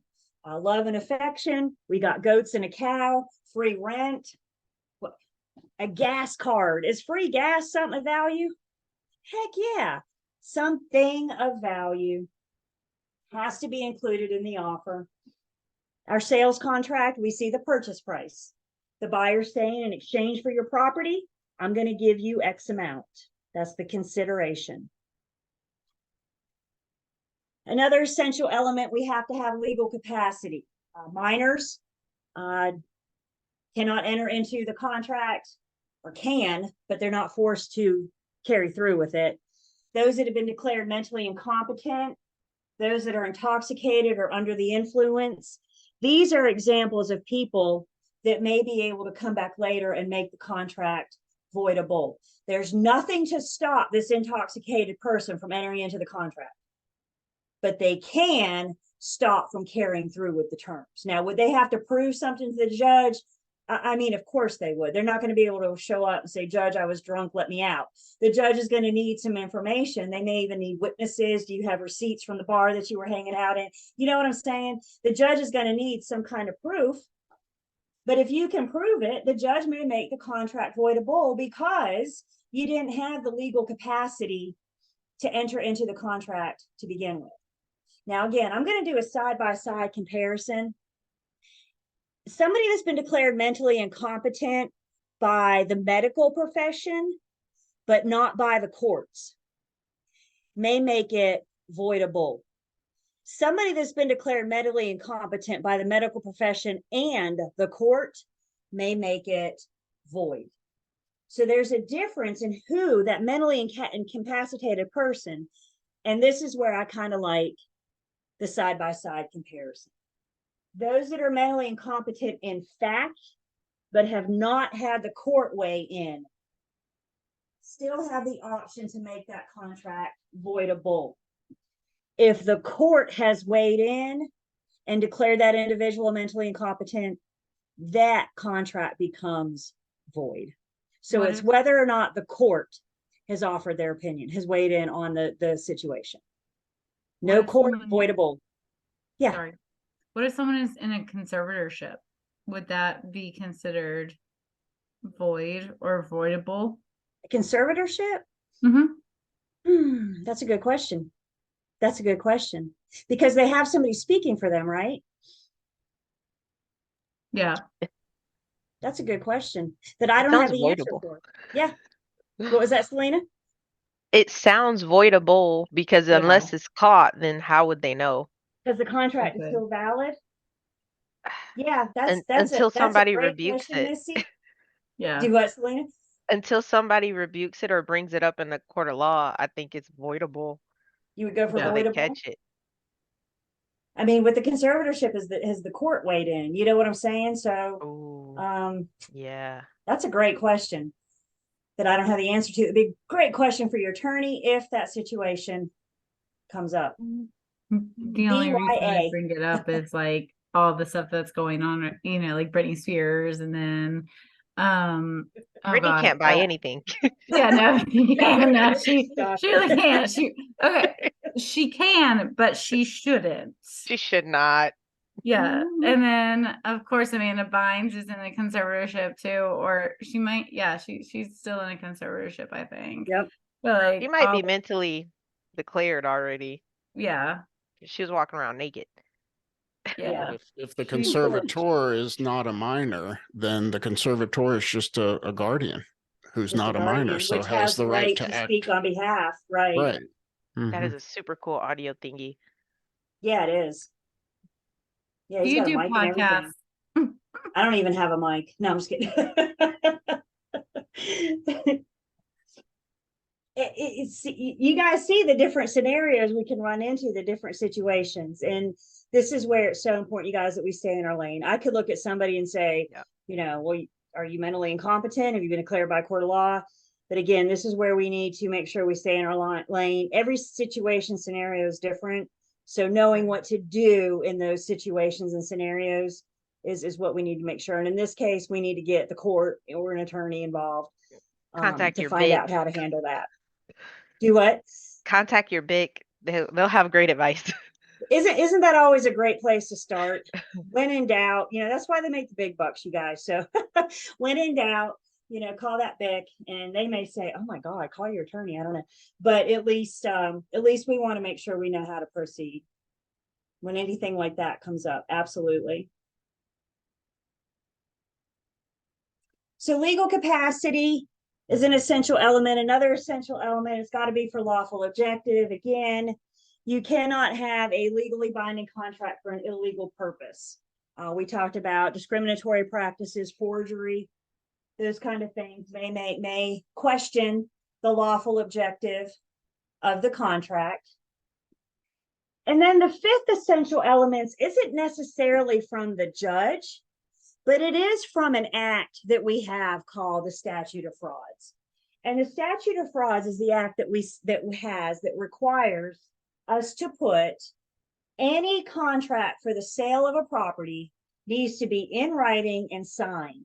And the only reason that the Statute of Frauds wants this thing in writing and signed is so that it's enforceable. If you have a handshake agreement, you don't have anything. It's unenforceable. Statute of Frauds says, okay, we have this contract. It meets the first four essential elements. So how do we make this thing enforceable? We take it a step further. We put it in writing and we make everybody sign it. We're going to talk a little bit more about Statute of Frauds in just a minute. But a couple more examples, kind of going not back, but revisiting this idea of the necessity of mutual consent, this idea of the meeting of the minds. If we don't have this true meeting of the minds, then we don't have a true legally binding contract. So there's a couple examples of things that may question the necessity of the mutual consent. If there's a mistake of fact is just some kind of error, some kind of impression, but both parties had reason to believe. Nobody knew they were giving false information, but guess what? It still got out there. It may be related to an instrument that was signed. Maybe the previous instrument was forged. It may be related to one of the parties' identity or something to do with the property. For the most part, if we have a mistake of fact, and it's a true mistake, both parties made the mistake, we may be able to make the contract voidable. It's not fraud. We'll talk about fraud. But both parties had reason to believe. When we found the truth out, we were both shocked. We may have mistake of fact that may make the contract voidable. We may also have mistake of law. Mistake of law doesn't let anybody out. Nobody can make a contract voidable by mistake of law. You guys have heard the saying that we're all presumed to know the law. What is that? There's an old saying. I can't think of it right now. And if you don't know the law, then we all have access to it, right? Do attorneys cost money? Absolutely. But if we don't know the law, we have a duty to find out. And a mistaken, huh? Caveat emptor? No, caveat emptor says what? Buyer beware. That buyer beware. So Yeah. let's look at a good example, Missy. Let's turn to your books on page 304. There's a fascinating story in your book on 304. And it's the Willis versus Willis case. And in Willis versus Willis, a widow signed her last will and testament, and then she signed a warranty deed conveying her property to one of her two sons to reserve a life estate for herself. Unfortunately, that son that was granted the property passed away before she did, in which case the mom said, well, okay, I want to change my mind and I want to give the property to the surviving son. But guess what? She had already conveyed it to the son that passed away. So if you got this thing went the whole way up to the North Carolina Supreme Court, and look at that last sentence there. Who got the property? The daggum daughter-in-law. Oh, I was gonna say probably whoever was in the will. That's right, Selena. So when the son passed away, where did all of his interest go? To his dependents or his, yeah. And she whoever. tried to come back and say, no, I want to give it to the surviving son. But it was found that she made a mistake of law. And guess what? That's it. That's done. There's nothing we can do. Should she have gotten a better attorney or a attorney? Absolutely. So again, it's presumed that if we don't know the law, we can find out. To our detriment, right? That's the phrase. To it I know I'm trying, detriment, I think.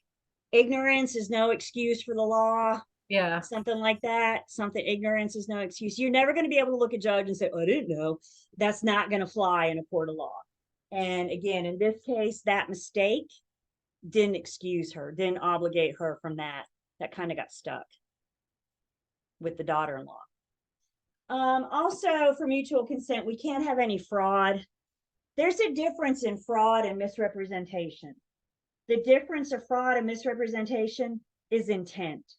With fraud, you made a lie, you know darn well it was a lie. Misrepresentation is still a lie, but you didn't have that intent.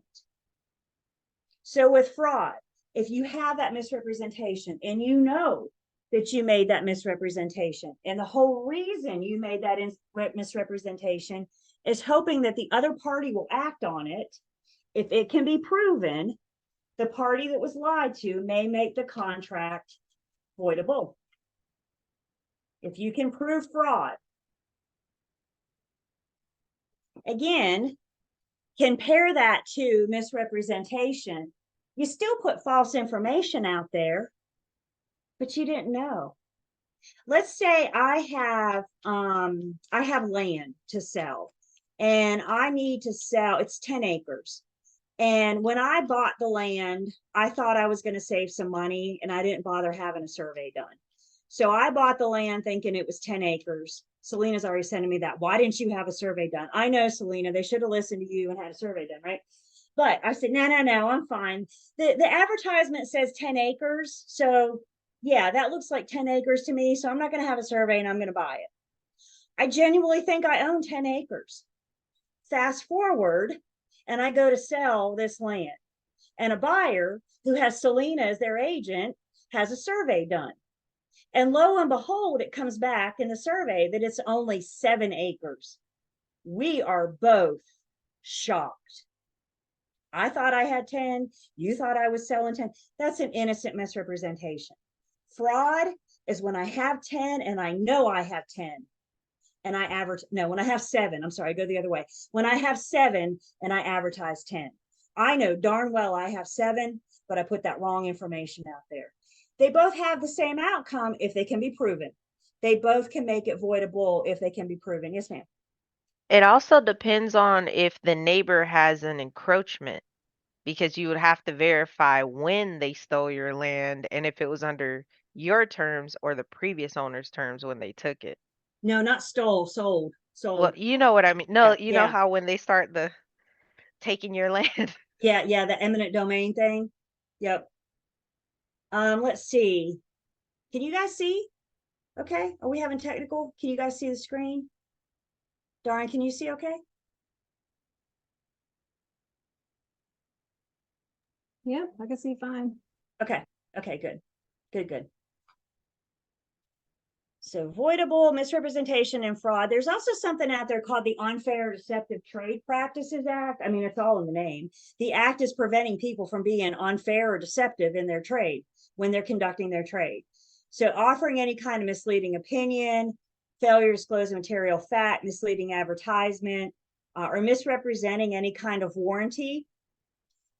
Not only as the broker could you get in trouble with the real estate commission, but you could also be found guilty under the Unfair Deceptive Trade Practices Act. You guys know if we get in trouble, it may not just be the commission coming after us.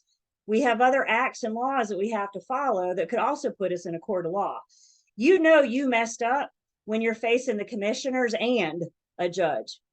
That's a big, big deal. The Unfair Deceptive Trade Practices Act does apply to us, so we could fall under that category. It also applies to, let's call them the FSBO, the one that sells a house every once in a while. If that for sale by owner regularly engages in real estate, let's say the FSBO is, I don't know, an investor, and they buy and sell property on the regular, they too could be held liable under the act. If it's a FSBO and they misrepresent the amount of land, are they still liable since it's buyer beware? They could be, because even though the seller doesn't have to disclose, that's what caveat emptor says, right? Seller doesn't have to disclose much, but nobody has a golden ticket to lie. So if it's found out after the fact, Selena, the buyers may, choose to, or find out during, the buyers can terminate. If it's found out after, then, and they can prove. That's where it gets tricky. Do you have that proof? Do you have that, and that's what the judge is going to look for, because none of us are ever going to be standing in front of a judge and say, he said this and she said that. The judge is going to want to see the proof. I want you guys to do something for me real quick while I'm on the subject. And for those of you that have me in pre-licensing, I'm pretty sure you know what I'm going to say. I want you guys to write something down really big for me. You ready? Take a piece of paper, real big, write it down. Document everything. Document every single thing. Because if it goes down, your documentation is what you need.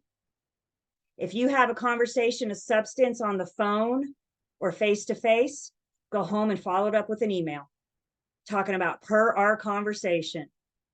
Keep all your communications, your correspondence, note on a subway napkin, document everything. If you find yourself going, I wonder if I should, yes.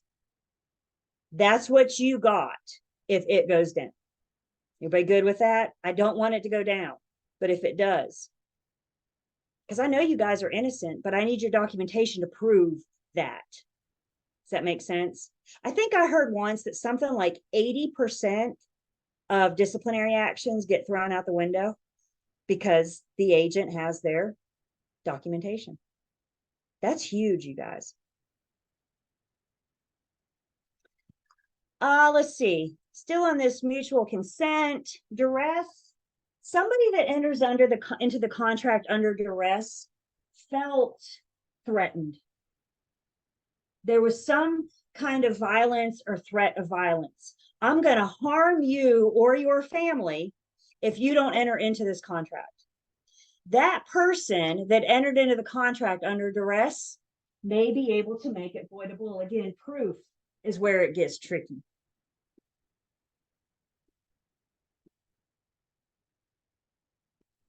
Similar to duress, a little different, but similar. This is actual violence or threat of violence.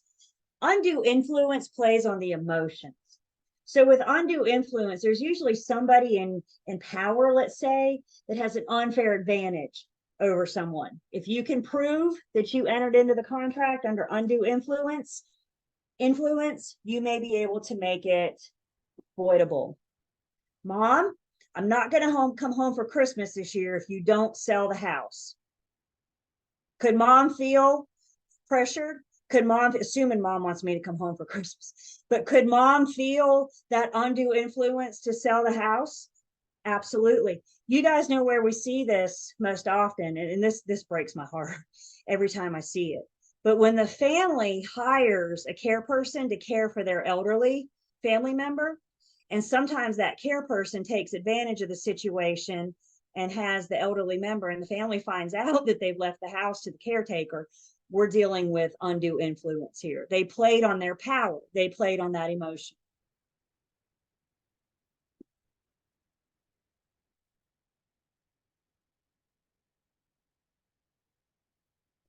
Questions?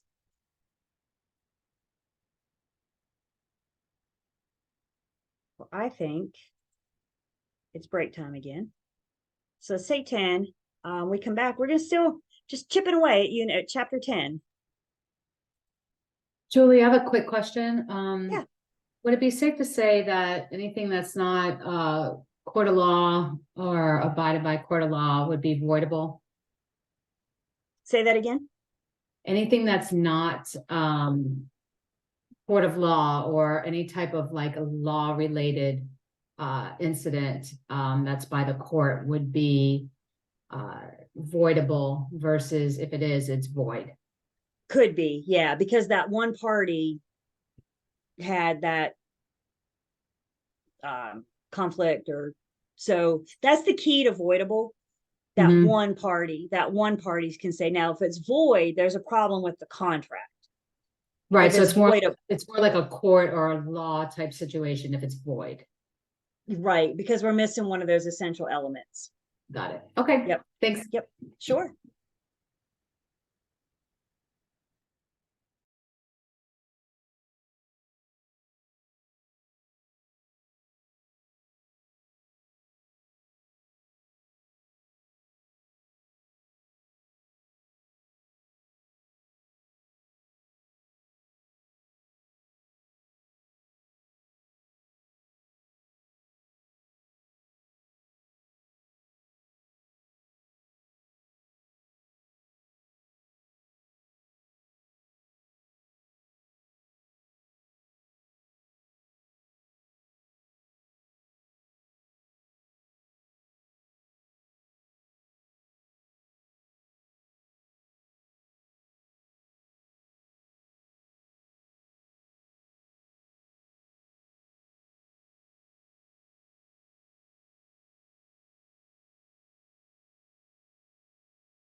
Welcome back.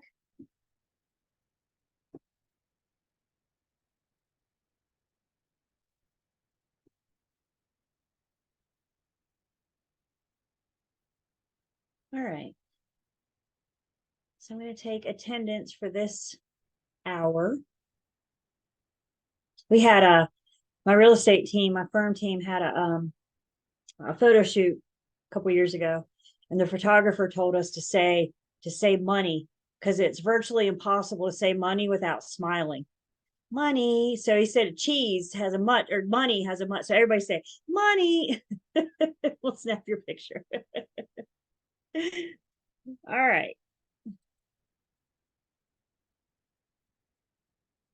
few more things to say in chapter 10, kind of wrap this up. So undue influence is going to make it voidable. A little bit more on the statute of frauds. So the whole point of the statute of frauds requires certain documents, including our sales contract, to be in writing and signed, so it's enforceable. And that's what it's all about. You got to make the document enforceable. And how do you do so? You put it in writing and you require it to be signed. The whole point is trying to prevent perjury, forgery, dishonest conduct, etc. So having that, sometimes your signature may be witnessed or notarized. Again, that's just a step to try to prevent forgery. When it comes to leases, the statute of frauds weighs in and says any leases exceeding 3 years doesn't need to be in writing. In other words, a lease under 3 years per the statute of frauds doesn't need to be in writing. Now, let's just talk in practice, in good sense. Doesn't it just make sense to put any lease in writing, even if it's for a day? If you're going to rent my house for a day, don't we want something in writing? Sure. That's what you and I would do. Statute of fraud says we don't need to have that lease in writing unless it's more than 3 years. 3 years doesn't need to be in writing. 3 years and 1 day, now we got to put that thing in writing. So we can have valid verbal leases per the statute of frauds. And in order to comply with the statute of frauds, by the way, that's North Carolina general statute. You don't need to know, when I put it in general statute or something, you don't need to know there. I just put it there for reference. So if you want a focal point or a reference, there's your general statute. Some elements that are necessary to comply with the statute of frauds. So we have to have the name of the parties of the contract, the subject matter, material terms and conditions, and then the signature of the party to be charged. Again, there's another really good example. I like your manual for examples, and there's a couple impromptu quizzes in there as well. So I do encourage you guys to kind of flip through the manual as we go through class as well. But if you look on page 307, there's an example of how little is needed to comply with the statute of frauds. So you have the seller gave the buyer an option to purchase. The buyer paid for the option by a check in the amount of $500, was endorsed and cashed by the seller. The front of the check, the buyer wrote what it was for. Some weeks later, the seller refused to convey the property, saying that the option did not comply with the statute of frauds. This went up to the Court of Appeals, and they found that the check met the minimum. The check had all the criteria to match that statute of frauds. So the check contained the information that was needed, and it worked. Now, when you flip over to page 308, it tells us that this is not meant to provide or encourage us to use checks to be in compliance with statute of fraud. So let's not get too excited. However, it does serve as a good example of how little the document needs to be. If it has the criteria, then that's all the courts will look for that statute of frauds. Any changes to the contract needs to be in writing by both parties eventually. I think when we're negotiating today, you guys that have had contracts, you're pretty much probably negotiating via phone, email, communicating with the other side. That's all documentation we need to keep, you guys, because that shows the two parties coming together through your communications with the other agent. Does that make sense? So that shows those counters, that shows that, and then of course the final contract is going to show the end all be all. Speaking of electronic transactions and signatures, is definitely the world that we're in today. Let's see. You guys, to be in this class, you had to sign something for Lane. If you haven't done it yet, please do so. So you had to sign something from Lane to be here. And you guys, when you saw something that looked like this, because she uses dotloop as well, and you guys clicked on the terms of use and you carefully read that before you adopted your e-signature and signed the contract for Lane. Yes? Word for word, carefully read the terms of use. Did you? Come on. How many times do we say, whatever they say, I agree with, blah, blah, blah. We all do it, don't we? We don't have time for that nonsense. So we check the box and move on. Had you had read the terms of use, one of the many, many things that you would read is going to let you know that by adopting your signature and creating your e-signature, you're allowing this to count as your legally binding signature. I don't know anybody whose e-signature looks like their handwritten signature. I can tell you right now, mine looks, I don't have loops in my J's or my L's. I'm just a straight line. So my hand signature looks nothing like this whatsoever. However, if it goes down to a court of law and I stand in front of a judge and say, well, that's not my signature, the judge is going to say, you agree to the terms of use that said your e-signature will count as your legally binding signature. So sorry, you guys, you're committed to Lane, whether you read the contract or not. I guess you'll find out at the end of next week what you're, no, I'm just kidding. She's not going to do anything to you guys, but the importance of reading these things, right? Or at least trying to glance them over. What regulates our electronic signatures is the Uniform Electronic Transactions Act, known as the UETA. We also have the state level, which acts similarly to the federal. So the North Carolina UETA. And these are the laws that regulate our electronic signatures, our electronic records, our electronic transactions. And what the UETA tells us is that signatures are legal as long as the parties agree to use those electronic means. Remember what I said? Not everybody has an email yet, you guys. There's still people out there that don't. If they don't have an email, can they agree to do electronic signatures? Not easily, right? I had a sellers several years ago. They were an older couple. They were selling their townhome here in Clemens to move to the beach to be with the grandkids. Not too shabby, hey? I was at the listing appointment. We were at the kitchen table. I was at the listing appointment. And I said something about, do y'all have an email address? And he said, I think I have one of those. And she said, no, do I need one? And I knew at that moment in time, I had a decision to make. You ever come to a fork in the road of life and you have a decision to make? I had two choices. I could either drive over there every time I need something signed, or I could teach them how to set up and use an email. Where do you think I went? Yeah, I drove over there. I figured the grandkids at the beach could help them with that email thing. What was that, Addie? I said, you didn't go teach them how to use email? No. That's the grandkids' job. But the point is that they don't have an email or they don't want to use an email, then we can't use electronic means. So that's step one. Once they have that email, if they agree for that to count, then when they agree to those terms and conditions, the key here, the UETA requires dotloop and DocuSign and SkySlope and all of our e-transactional programs to disclose the electronic means in that terms of use. Understand too that UETA defines an electronic signature. It could be a sound, symbol, or process, something to identify that that is the person sitting there. That process, I hate these, and I hate the word hate, but they're the ones that they say, check all the pictures with the stoplight or the fire hydrant, and you get that one stoplight that bleeds just the teeniest bit over into the next little box, and you're like, well, am I supposed, because technically, technically, there's a stoplight in that box. It's only about do you guys do that to yourself? I hate Recaptcha those. is so stupid. Thank Yeah. you. I get them wrong way too many times.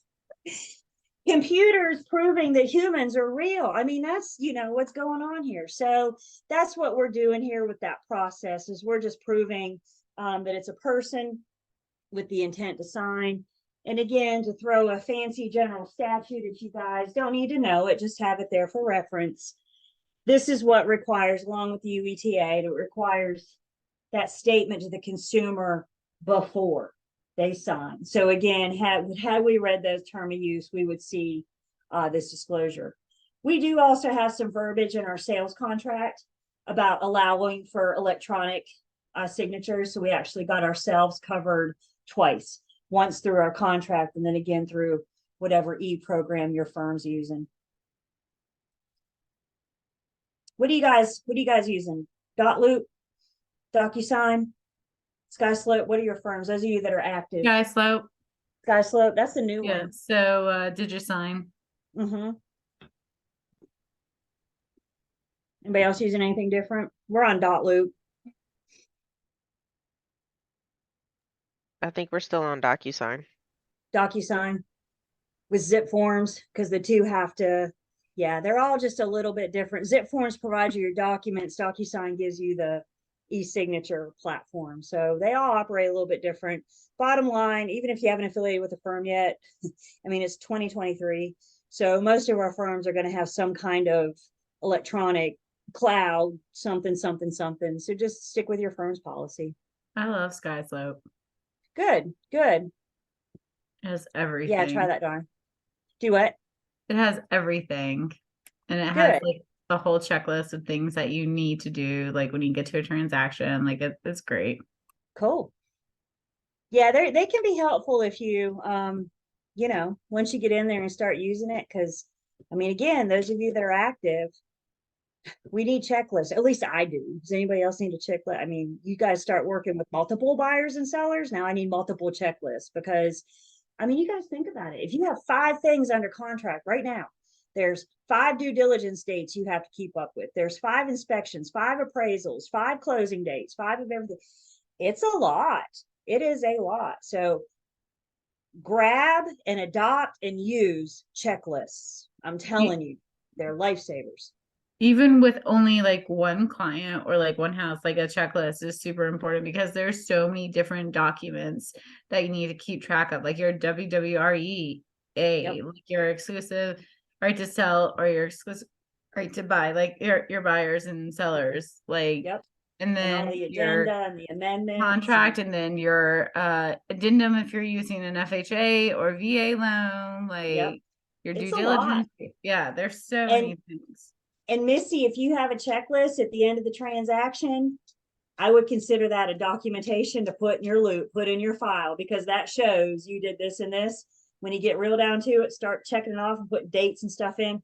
There's your documentation, at least that you said that you did it. So what do we document? Everything. And that's something I learned when I was a paralegal as well. Like when you're in the legal field, like it's a CYA move more than anything else. It is what it is. Absolutely. Let's see. Electronic signatures, e-sign, again, very similar to UETA. Technology moves faster than the law. So the technology came out. Real estate just had to wait patiently for the law to catch up. The law about how we can adopt and use. I have been in the business long enough to remember life in real estate before electronic transactions, before Dotloop and DocuSign. When I got into it, they were using paper. As a matter of fact, we had a whole room they were trying to get rid of. They were trying to get everybody to use those 3-ply forms. Like the top was white and then yellow and pink, and you had to press real hard to get through all 3 layers. Yeah, the firm was like pushing those hard because they were like on their way out. That's when I got into it. I remember the day that I saw the first e-signature happen. So the fact that, you guys come into it with it, it wasn't always the case. And as technology continues to advance, the law needs to continue to catch up. So we talked about terminating an offer. So now let's talk about terminating a contract. So there's a difference, terminating the offer versus terminating the contract. And for some reason, they don't call it terminating a contract. They call it discharging of a contract or discharging of a contract. There's several different ways that a contract can be discharged or terminated. What I want you guys to get from this slide is the agreement of the parties. The parties agree to enter into the contract. The parties can agree to get out of the contract. Now, various forms and methods, they can release each other. They could modify the contract. They could just, back in the day, they would take the paper contract, their red pen, and write cancel across it. That's a pretty good indication that this contract has been terminated or discharged. Again, without getting bogged down in specifics, the big point of this, parties agree to enter into the contract. The parties can agree to get out of the contract. Another way that contracts can be discharged is full performance. Once we've done what we promised to do, if we enter into a contract for you to buy my house, once that deed changes hands and is recorded, we're done. We have fully performed what we promised to do. We no longer have a contract. Breach, if either party refuses to perform as promised, as stated in the contract, they are considered in breach, and that may discharge the contract. Impossibility to perform may discharge the contract. It depends.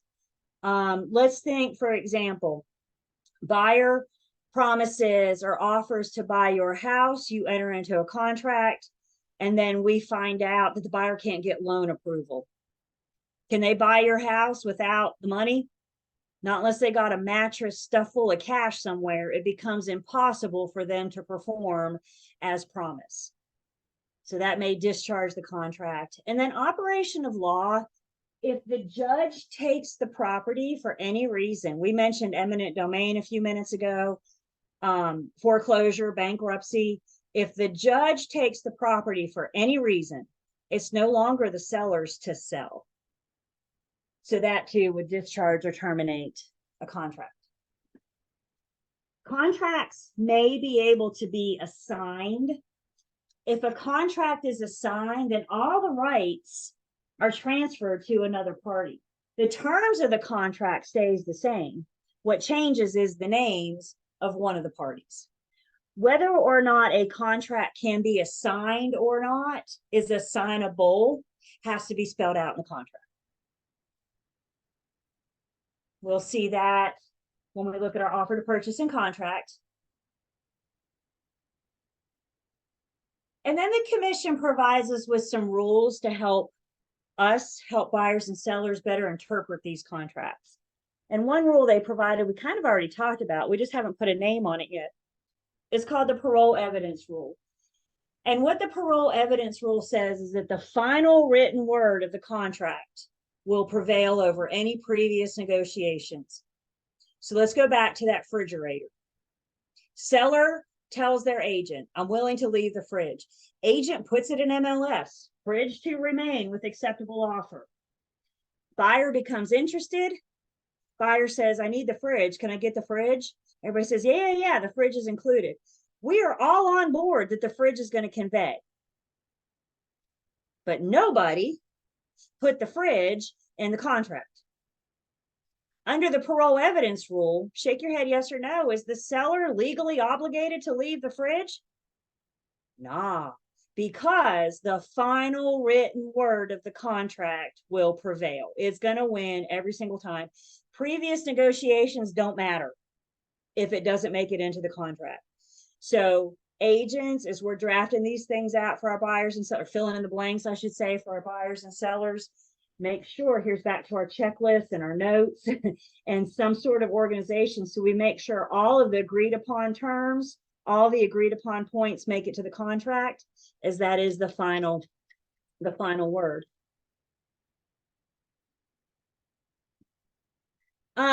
If the judge is going to interpret the contract for whatever reason, they're going to look at the contract as a whole, and this would include any applicable addenda. So once you add an addenda, it does just that. It adds and becomes part of. The judge, they're not going to piecemeal it. They're not going to say, well, this provision's good, but that one's not. It's interpreted as a whole. Either it's all good or it's all not. Ordinary words are going to be interpreted in their ordinary meaning. Brokers, we have our own language, don't we? Learning how to speak broker is like speaking an own language. I mean, we have our own jargon and our own words. And by golly, if we can make an acronym out of it, we're going to in this industry. The buyers and sellers don't know broker. So I need to be careful. I need to make sure that our jargon, our industry language is not what's in the contract. Buyers and sellers should be able to look at all those things and say, yep, I know what this stuff means. So make sure you're putting in, we'll call it non-broker verbiage, spell out your acronyms. Don't leave anything up for misinterpretation. The judge is going to rule against the party that drafted, specifically if it's the broker. And then any ambiguous language, so unclear, something that's uncertain. Again, the judge is going to rule in favor of the person that did not draft that verbiage. Darn, did that work? Cool. Good old fashioned log out, log back in. Again, this time of night is tough because everybody at home is on a device right now. So if you lose me or if I lose you, just get back to me as soon as you can. I'll let you back in until like 9:59, and then we're all gonna.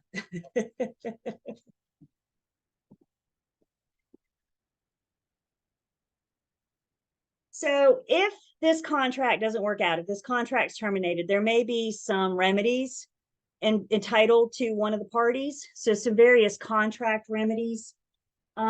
These are all money damages. The remedy for breach, for example, the injured party is going after money.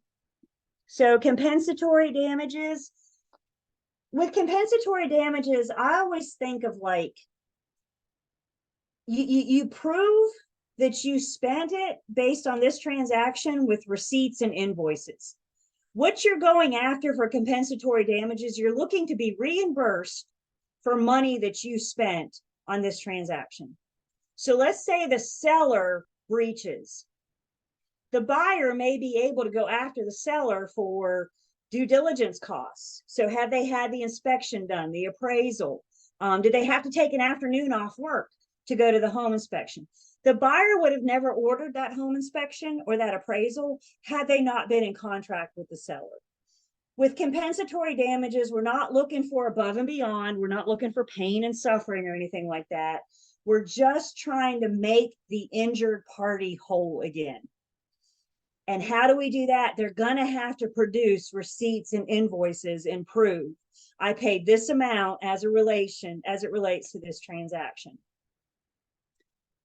Consequential damages, these are additional costs that could have been foreseen by the breaching party, not necessarily caused by the breaching party, but they still happen and somebody needs to pay for it. So let's say, for example, your buyer's home inspector damages the property during the home inspection. We're going to see in the contract that the buyer is on the hook for that. And what the buyer would be on the hook for would be those consequential damages. Liquidated damages are also money damages. And with liquidated damages, the parties agree going into the contract. If you terminate, this is how much I'm going to get. In our sales contract, the seller's liquidated damages would be the due diligence fee and the earnest money. If the buyer terminates after due diligence, the earnest money goes to the seller. The due diligence fee and the earnest money deposit are the seller's liquidated damages and their sole and exclusive remedy. So we walked into this contract agreeing due diligence is this, earnest money is this. If you breach, this is what I get. And those are liquidated damages. If the seller in that, or I'm sorry, if the,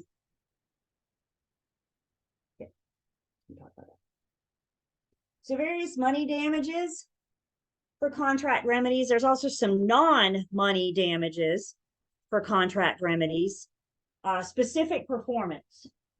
If the injured party is going after specific performance in a court of law, what they're going after is to make the breaching party perform as promised. Where we see specific performance is the buyer going after the breaching party.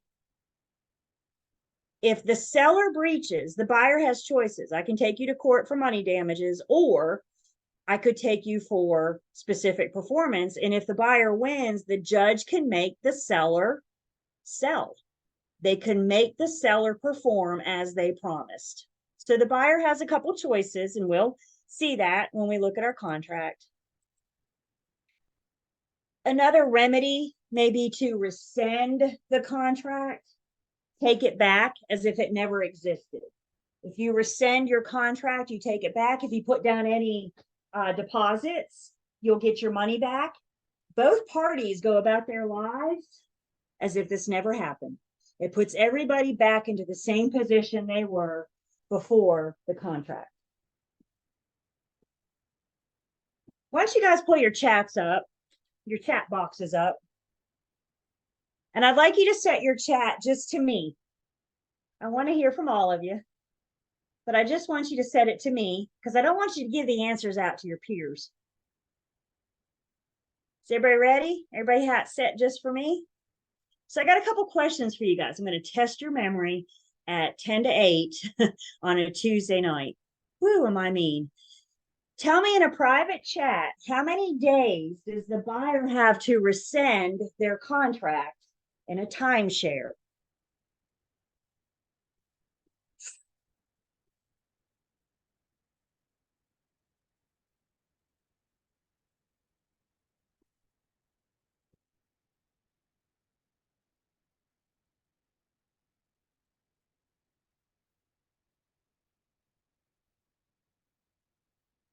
Yeah. How many days does the buyer have to rescind in a timeshare? 5. What do you remember about timeshares? I don't know nothing else, but 5, 5, 5, 10. That's jazz hands, right? That's what I remember about a timeshare. All right, another question. The rest of you will get it. How many days does the buyer have to rescind a contract for a new construction condominium? There it is. New construction condominium.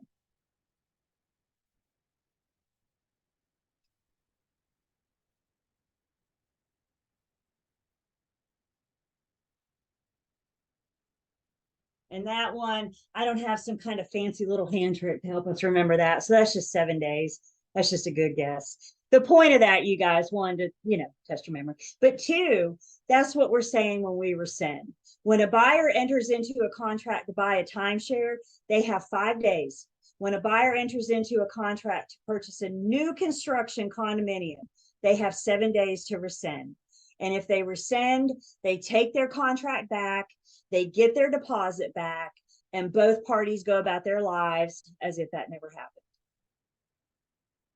So various contract remedies for either party. Again, we need to make sure we stay in our lane. When your buyer calls you and says the seller breaches, what should I do? Well, I'm going to sit down and review the provision of the contract with them. But when they say, well, how do I proceed? Now we got to get them to their attorney, because the attorney will explain their legal rights and how they can best proceed.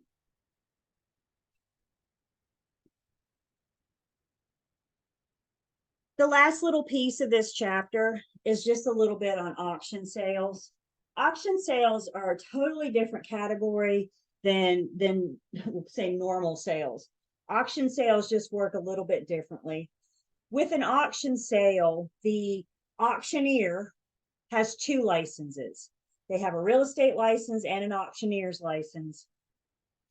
And in an auction, when that gavel comes down and the auctioneer says sold, congratulations, we're under contract.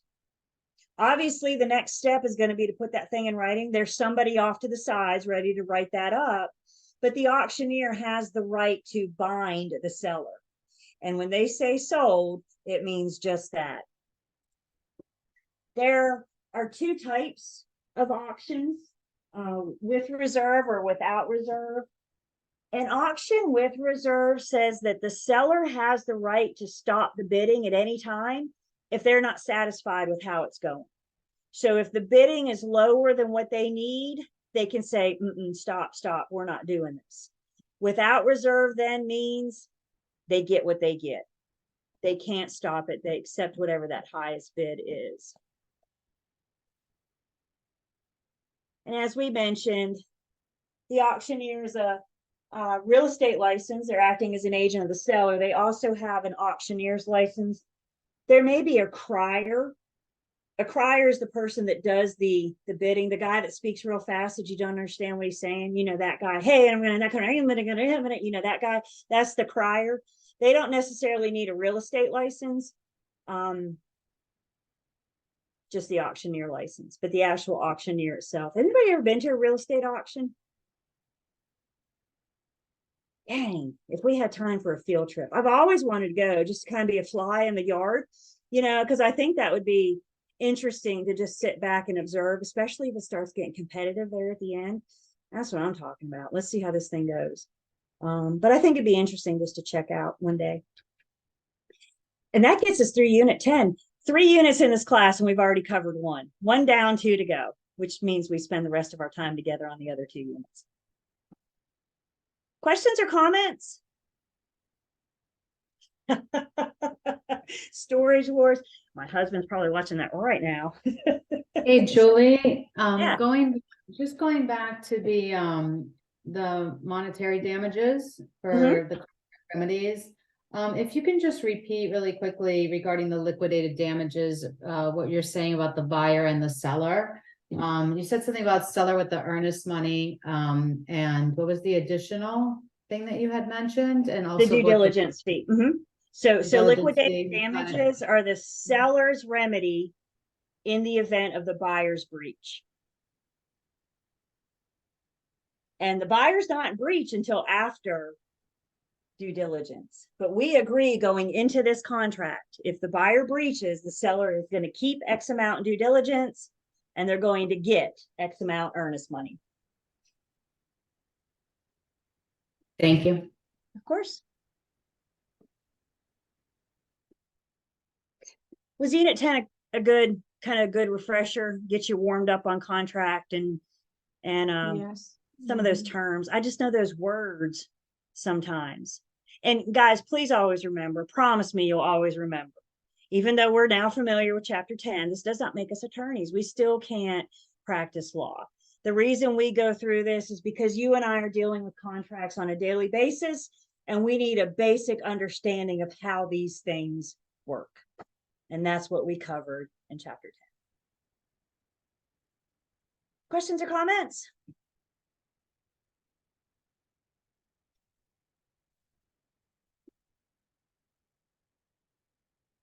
So I'm going to get a little rebel in this class, and I'm not going to go and order the syllabus. So the syllabus says we do Chapter 10, we do Chapter 11, and we do Chapter 14. I'm going to get out of order, and I'm going to skip Chapter 11 for now. We'll come back and get it, but I'm going to skip it for now, and I'm going to get us going on 14, because the end of 14 is our full-blown settlement statement with the math. And if we don't get started on it tomorrow, we'll get into the math on Thursday, which gives you guys a little over a week to practice that math to get ready for your exam on that Saturday. I think it's the 9th. Does that sound right? Whatever that Saturday is. So I want to make sure you guys have plenty of time to review the settlement statement and that settlement statement math to prepare you for your test. Honestly, you guys, if I went and order the syllabus, we would be doing the math like next Thursday with your test on Saturday. And to me, that just seems totally unreasonable. I'm a big fan of the math. I like the math, but you know what I know about math? It takes practice. It takes time to sit and do it. And that's what I want to make sure I give you guys. So is everybody good with us going rogue and kind of skipping around, giving you opportunities? Good. I'll come back to 11, I promise. But right now, we're going to skip ahead to Chapter 14. And there is some stuff that we need to talk about before we get to the math. But we're going to start off on page 459, talking about some closing preparations and procedures. So in this section, we're going to talk about that pre-closing procedure. This is our contract to closing process. So we're going to walk through. We just put buyers and sellers under contract. Yay! Now we're going to walk through the contract to closing process to get them to closing. And a big part of the contract to closing process is understanding and helping the buyer through their due diligence process. So we're going to talk about that. Then we're going to talk about some different closing methods again in this section. So when I talk to buyers and sellers, and we talk about the contract to closing process, I use the visual, the imagery of working gears to help people understand this process and how this works. So if I were to give every party in this process a gear, let's put the seller and the listing agent on a gear. Let's put the buyer and the buyer's agents on a gear. The attorney gets a gear. The lender gets a gear. The inspector, the surveyor, the pest inspector, the radon guy. Who else? I've skipped somebody. All those people that are going to touch this transaction get a gear. What happens if one of these gears stops? It all stops. The whole thing stops. Y'all want to know what is a huge part of our job? Keeping those gears going, keeping those gears moving for our buyers and our sellers. So this contract to closing process, if we think about our working gears, and you and I are in control of these working gears. I'm sorry, Missy, did I hear a question? Oh no, I was just saying another thing, the septic, like if Yes. there's a septic tank and you're not entirely certain when the last time it was inspected, it's a good idea to get that inspected. Absolutely. So the septic inspector guy, we're assuming he's a guy, gets a gear, right? Everybody, and guys, as agents, as the broker, particularly the buyer's agent, it's huge. It's so important that we keep these gears going. Buyers and sellers don't know what they need to do during the contract to closing process. That's not their job to know that. It's my job to know that and help them through this process and transaction. So to understand the contract to closing process, let's first kind of go over a few things. First off, there's a difference in settlement and closing. I have a confession to make. The truth is, I have never attended closing. And guess what? Neither have none of you. Whether you have actually been to a closing with a buyer or sellers, anybody ever bought or sold your own home personally? Guess what? You have never been to closing. We all call it closing, and you will too if you don't. But for now, for this class, we need to understand that there's a distinction between settlement and closing. Settlement is what we attend with our buyers and sellers. Settlement is when the attorney's gathering signatures on all the documents. Settlement is when the attorney is gathering necessary funds. The buyer's almost always going to have to bring money to closing. If the seller's underwater, they may need to bring money to closing. So settlement is what we attend to help them get those signatures and that money.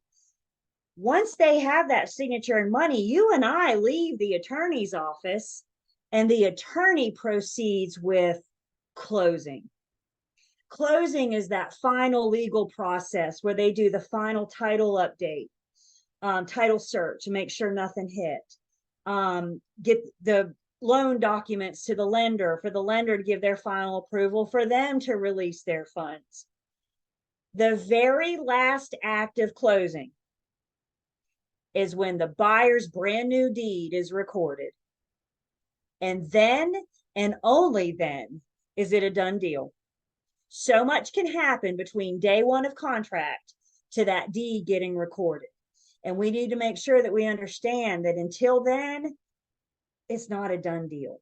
So we'll talk a little bit more about that, especially when we get into the contract, because all this is spelled out in the contract as well. Like I said, we all say closing all the time, because if you look at a buyer and seller and say, I got settlement scheduled for tomorrow, they're going to say, what's that now? What's settlement? Buyers and sellers understand closing. So that's the verbiage that we use, and that's how we explain to them. But we need to understand that there's a distinction, that there's a difference. Some pre-closing procedures, some things to think about. How do we know who's responsible for paying for what? Well, when we look at our contract, we're going to see some of this stuff is spelled out. For example, our contract says that the seller is responsible for excise tax. So how do we know that the seller pays excise tax? Because that's what the contract says. If it's not the contract, then what's your customary practice? What's the practice in your market, in your neighborhood? And of course, anything's negotiable. So could the buyer agree to pay the excise tax? Sure, it's not going to invalidate the contract. Anything is negotiable, but if not, we know we have the contract and our customary practice. Understand, in a typical sales transaction, the buyer hires the settlement agent. The buyer hires the attorney. So the buyer gets to choose who's going to process their closing, their settlement. If the buyer comes with a lender, the attorney has the best interest of the lender as well. We'll talk about their role. Depending on the transaction, depending on the complexity of it, the seller may use the buyer's closing attorney, settlement agent. The seller may choose to bring their own. The seller is welcome to do whatever they want to. In most typical residential transactions, most sellers will allow the buyer's closing attorney to process their paperwork, get their deed ready, that kind of thing. Some sellers say, no, I want my own. And that's fine. They're entitled to do that. If you get into an estate or a commercial transaction, it's not uncommon for both parties to show up with their own representation, with their own attorney. Anybody in commercial or going in commercial? Nicole, thank you. We need some new commercial agents. They're aging out. I'm in leasing, mainly in retail and industrial, so. Okay, nice. Are you here? Are you in Winston? I'm in Boca Raton, Florida. Oh, that's right. That I'm doesn't in help that us 66-degree weather. much. That's right. Yeah, I remember you now. No, I'm just kidding. That was her, you guys. But the commercial, thank you. The commercial, I mean, you know, and it's a process. So if you ever think about commercial, it's the way to go. But in most typical resale residential transactions, we're going to have one attorney handling everything. And the attorney is the one that's getting all the information. So eventually we need to get or sooner rather than later, we need to get the contract to the attorney. We need to get settlement scheduled so they know when we're going to show up to sign everything. The attorney will probably pull the seller's deeds. Of course, that's all available in public records. They may also need to communicate with the seller. If something's unclear, something doesn't look right, they may need to get with the seller to help clear it up. Remember, the attorney represents the buyer. So if they find any issue with the title, any issue whatsoever, the attorney's best interest is in the buyer, which means they will get with the seller to clear it up before settlement. Is it money that they owe that we're going to take liens out of their proceeds? Is it some mechanics lien that the seller didn't know about? Did we have, you know, an estate where not all spouses showed up to sign the deed? Whatever the attorney finds that doesn't settle right, it's their job as a representative of the buyer to get it right before that deed is conveyed. We're going to talk about the title search. The attorney does a very thorough search of the title, looking for these issues that need to be resolved. Based on the attorney's opinion is whether or not a new title insurance policy is released to the new owner. So once the attorney does that full-blown title search, they offer their opinion to title insurance, and based on that, title insurance will agree to cover the new owner. Yesterday they were the buyer, today they're the owner. We will talk a little bit more about title insurance. The attorney needs to get the seller's loan payoff. They need to find out to the penny how much money they need to pay off all of their liens today. They can't record the new deed. They shouldn't record the new deed with sellers' outstanding loans. So how the attorney does things, it all shapes out to like a time stamp. Before they can record the buyer's new deed, they have to record the seller's loan payoff. they have to show that lien release to show that the buyer started with a clean slate. And then any invoices that are paid at closing. I know here, I mean, my office is in Winston-Salem, but I live in Archdale. If you're familiar, if you didn't know High Point had a suburb, you just did. So kind of, we'll call me the triad is where we go. And in our area, it's common practice for the home inspector to allow the buyer to pay for the home inspection at closing. So I'll come out and do a home inspection. I may offer you a cash discount if you can pay today, but if not, I'll come out and do my home inspection. I'm going to send your agent the invoice because your agent will send that to the attorney to make sure that debit gets on the settlement statement and I can get paid when it closes. So Surveys do any that too. invoices, do what? Surveys do that too. Surveyors, appraisers, pest inspectors may, they're, all are different, but if you receive any invoices during that contract to closing process, we need to get those to the attorney so they can include them on that closing disclosure. By the way, what if the buyer has the home inspection, doesn't pay for it because the home inspector lets him pay at closing, and then the buyer doesn't close? Are they still on the hook to pay that home inspector? Yeah. You better believe it. The home inspector has been duped a couple times. So now the home inspectors have learned to collect a credit card from the buyer. And if that buyer never makes it to closing, guess what? They're still going to collect. Understand that, you guys. The service has happened. So they still owe whether they close or not. Otherwise, it could be theft of services. Exactly. Is that a good conversation to have with buyers when they're thinking about terminating? I respect your desire to terminate. You need to understand. Bless you. You still owe the appraiser. You still owe the home inspector. You still owe the surveyor. You still owe for all these services that you have had done.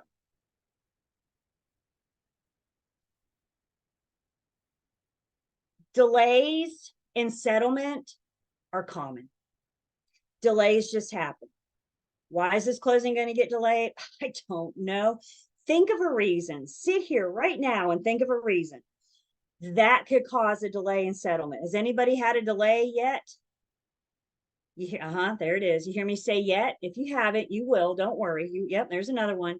You will. Delays just happen, you guys. New construction is like notorious for delays because we're dealing with like weather, supply and labor shortages. There's a lot going on. If we don't have loan approval yet, maybe we're working on repairs, whatever. Delays just happen. Because they are so common, we have a delay built into our offer to purchase and contract. Does anybody know how many day delay we have 7. built in? Say it again. 7. That's right. In our contract, we have a 7-day, there's Tina up there. Yep. We have a 7-day delay built into our offer to purchase and contract. The non-delaying party, let's put this in a scenario. Let's say we're supposed to go to closing tomorrow and we don't have loan approval yet for whatever reason. I don't care why. We just don't have loan approval yet. Are we going to closing tomorrow? Not going to happen. The buyer is considered the delaying party. The seller is the non-delaying party.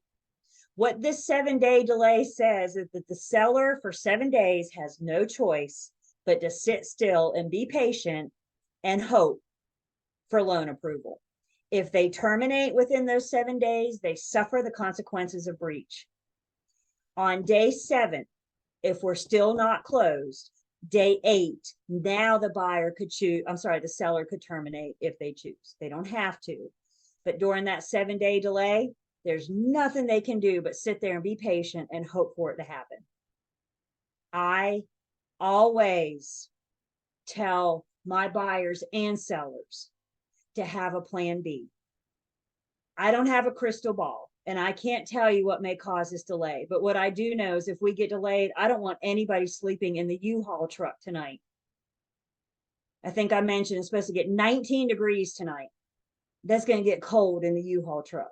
So always have your people have a plan B. Hopefully they don't need it, But if plan A doesn't work out, they got to have a backup.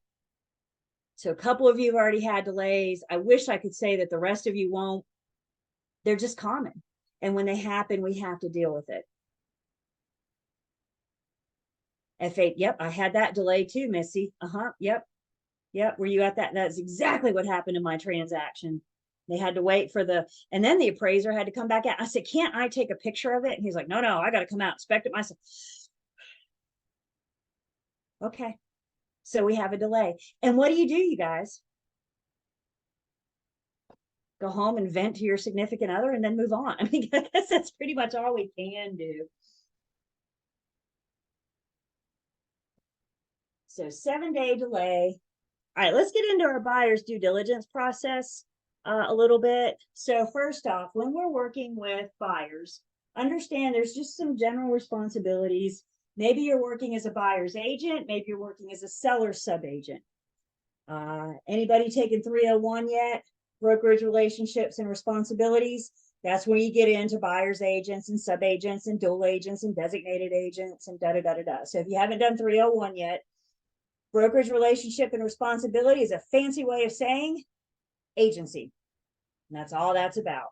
So, which is some general responsibilities. And by the way, I think we can all agree going into this, that this is also going to apply when working with the sellers. But specifically, we're talking about the buyer's due diligence process and what our responsibility is. We always have a duty to disclose material facts to everybody. Customers, clients, buyers, sellers, I don't care who they are. We always have a duty to disclose material facts. When we're working with buyers, we have to act, and sellers, we have to work in a competent manner. We need to avoid any undisclosed conflict of interest. I think the most common conflict of interest is undisclosed dual agency. Make sure you go into that with fully informed, everybody knows. Otherwise, you could be dealing with undisclosed conflict of interest. We need to avoid any improper or fraudulent or dishonest dealing. We always got to comply with license law and commission rule, LL and CR. License law and commission rule. Again, if you ever find yourself saying, I wonder what the North Carolina Real Estate Commission says about this, here it is. This is it right here. So hang on to that manual and get the digital subscription. And they just put this out earlier this year, so you still got a couple years. But in a couple years from now, get that digital subscription. And then we need to treat all third parties honestly and fairly. So again, I think we can agree this applies when working with sellers as well, but get us in the mindset and the gear of working with buyers. So we're going to walk through some things that the buyer should consider during their due diligence, understanding that there's not much that they have to do. So it's our job to help them understand their options, understand the importance of some of these things during due diligence. Remember, I'm a fact finder. I provide you the information so you can make an informed decision. Does your informed decision include getting a home inspection? Sure. Can I make you get a home inspection? I've yet to figure out how. So all I can do is encourage them through this transaction. And that's what we're going to talk about with the buyer's due diligence process, is the things that they should consider. One of the first things we asked this buyer when we met them, whatever, we did our agency disclosure and we talked about how we're going to proceed. Next breath, the next breath out of our mouth was probably, have you talked to a lender? And now that we're under contract, getting that buyer's loan, that process, the lender process is the longest part of the contract to closing process. So we need to get the lender on it ASAP. We go under contract, you get that signed contract in your hand, do a mini celebration. I'm all about celebrating the small wins. Do your mini celebration. And as soon as you're done, get that contract to the lender so they can start their process. You need to be in communication with the buyer's lender. Would you show a buyer a house if they handed you a Post-it that said, I'm pre-approved, show me houses? You think they've tried? Of course they have.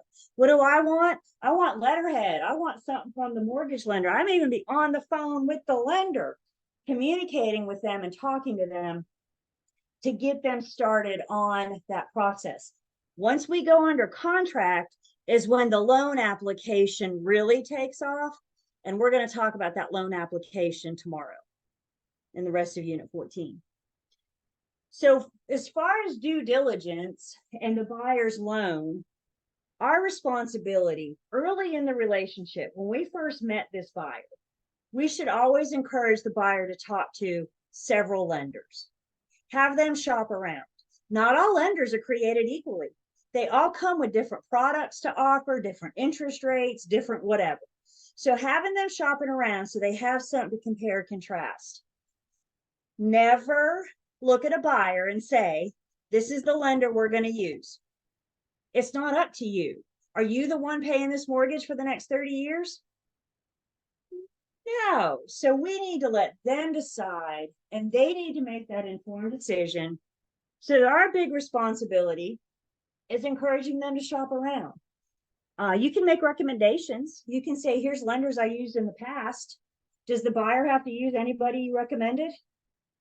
No, they can use whoever they want to. If you don't know this lender that your buyer needs to use, that's fine. Just pick up the phone and introduce yourself, because guess what? We both have a duty to this buyer. So if we can work together to get through. If the buyer is getting a loan, an appraisal is required. Period. End of story. If it's a cash buyer, it's optional. If they start asking you lots of questions about value, I would suggest that cash buyer get an appraisal. But only the lender will require the appraisal. Whoops. Sorry about that. The lender requires the appraisal to help them determine what they're going to originate the loan on. The lender's loan to value ratio comes down to the sales price or the appraised amount, whichever's less. So the lender requires the appraisal. The appraisal is for the lender, but they let the buyer pay for it. Isn't that nice? Part of the process. Another thing that buyers with any kind of land should be considering is a survey. And this one blows my mind. How many times buyers waive the survey, despite all of our efforts. Surveys not only identify the parameters, it's a tour of the parameters of the property. You might have a full-blown tour. You might have what's called a four corners survey, in which they just come in and label the four corners. There's different levels, I guess, of the survey they can have. I'm going to say it depends on the land. It depends on the buyer.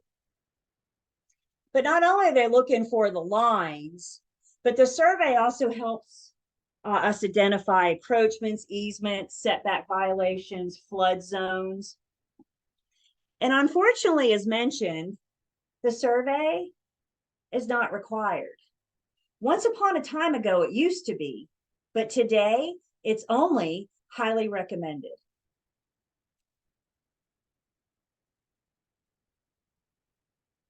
If the buyer declines a survey, the buyer waives the survey during contract to closing, and then later there's an issue that comes up with an encroachment or some kind of other issue that could have been identified had they had the survey done, title insurance probably isn't going to help them. Title insurance is going to say, had you had a survey done before you bought, we would identify this encroachment and got it taken care of, and we wouldn't be here. But you chose to waive that, so now you get to deal with it. Missy mentioned the professional services disclosure a few minutes ago. That's like a fantastic form. If you've never heard those two words together, you just did. It's not a required form for this class, but I do always try to sneak it in because it's a fantastic form. And one thing it does is it gives us an opportunity to explain the importance of the survey. I'm a big fan, you guys. If you're familiar with the forms, it'll help put words in your mouth. So many times you new agents, you want to recreate the wheel. Why? The wheel has been created. Use the forms, use the things that have been made available to you to help you say what it is you need to say. So we'll look at, again, I always try to squeeze that in, especially this class of professional services disclosure, because it's a good form for us and it helps protect us. So we'll get that one in. Also during due diligence, the buyer needs to get shopping, get going on homeowners insurance. Again, we need to get them shopping in this early. Not all people and not all properties are easily insurable. And if the people or the property has a claims history, then their premium may be high. And if their high premium sets them over their approval amount, we're not getting loan approval.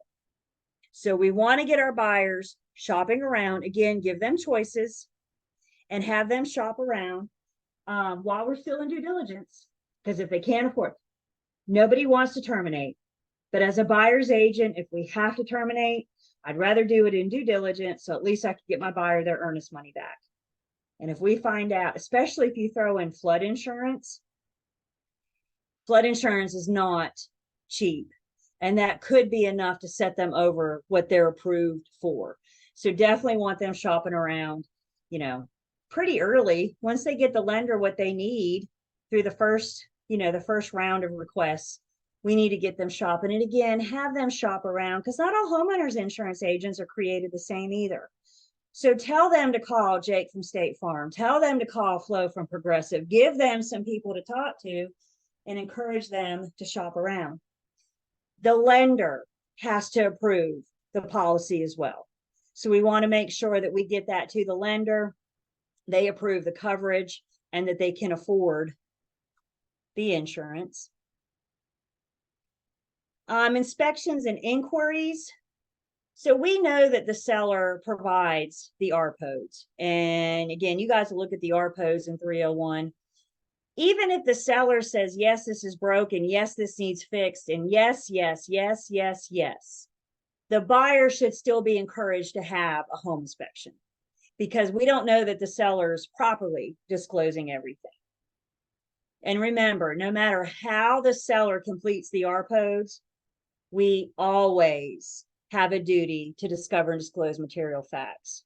And RPOs, it's just so much easier to say than residential property and owners association disclosure statement. Like I said, if we can make an acronym out of it, who names these forms? Residential property and owner association disclosure statement is a mouthful. You guys good if I say RPOs going forward? I will trip over that every time. So RPOs.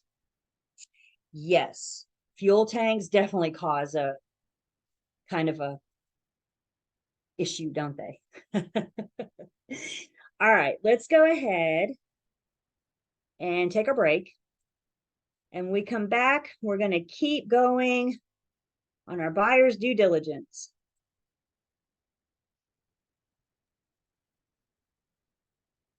Yeah.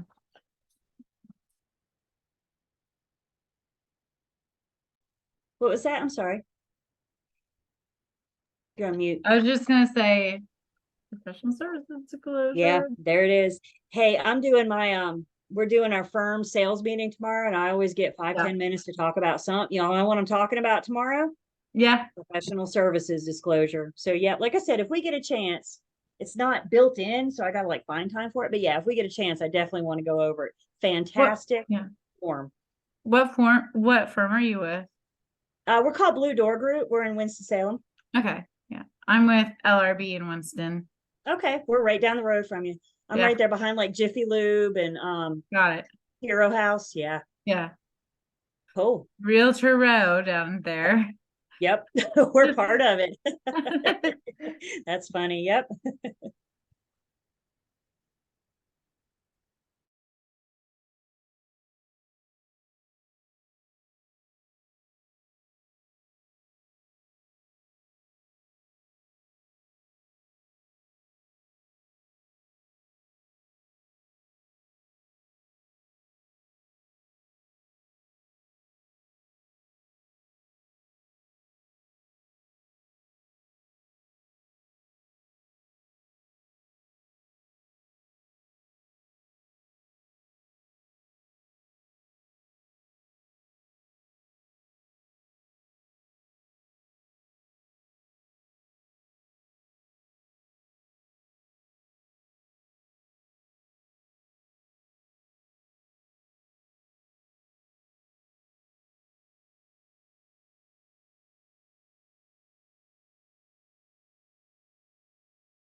Okay. How are we doing? Thumbs up, thumbs downs, sideways thumbs, mediocre? But Thumbs I up. actually, I sent you an email. Don't feel the need to respond to it right away, but I wanted to let you know it was me. Okay, all right, thank you. And I'll Thanks. probably, yeah, if I don't get Yeah. back to you tonight, it'll be tomorrow. Because No usually by the worries. time we log out, I'm getting awfully close to bedtime, so, Yeah, no worries. No worries at all. No rush. Thank you, Nicole. All right, welcome back. Some of you must be here because you're night owls. Is that how it is? Either you work during the day or you do best at 10 o'clock at night.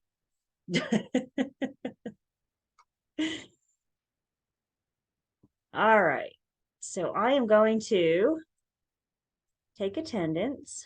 I say money. And let's talk more about this buyer's due diligence process. So again, we have the RPOs, but even with that, buyers should still be encouraged, no matter how the seller fills it in. There's no such thing as a perfect home. And if the seller comes through and says, no, no, no, no, no, no, no, or no representation, which they have the right to do, the buyer should still have the home inspected or investigated, again, even if they say yes. So the RPOs, one inspection the buyer may want to consider having done. You and I call it the pest inspection. The truth is they're not inspecting all pests. They're specifically looking for wood destroying insects. They're looking for termites, powder post beetles, carpenter bees, things that, you know, eat wood. If the home inspector or the pest inspector see evidence of other pests, of course they will point it out. But again, specifically what they're looking for are wood destroying insects. And they're not necessarily looking for the insect themselves. They're looking for evidence that an insect has been or is there. So what you're looking at are termite tunnels. And termites build these tunnels to get from the ground up over the foundation into the wood of the home. And the inspector, like I said, sometimes they're active, in which you can see the little buggers climbing around in it. I saw that once. It goes down as like one of the freakiest days I've ever had my entire life. Anything else I've seen though has been inactive, which is what we're looking at. Are they still there? Don't know, but they were. And that's what they're reporting is evidence of. For the most part, the pest inspection is optional, unless your buyer's getting a VA loan. VA loan will require a pest inspection. Very rarely do they let the buyer pay for it. So if they're not going to let the buyer pay for it, who's left? Who's up?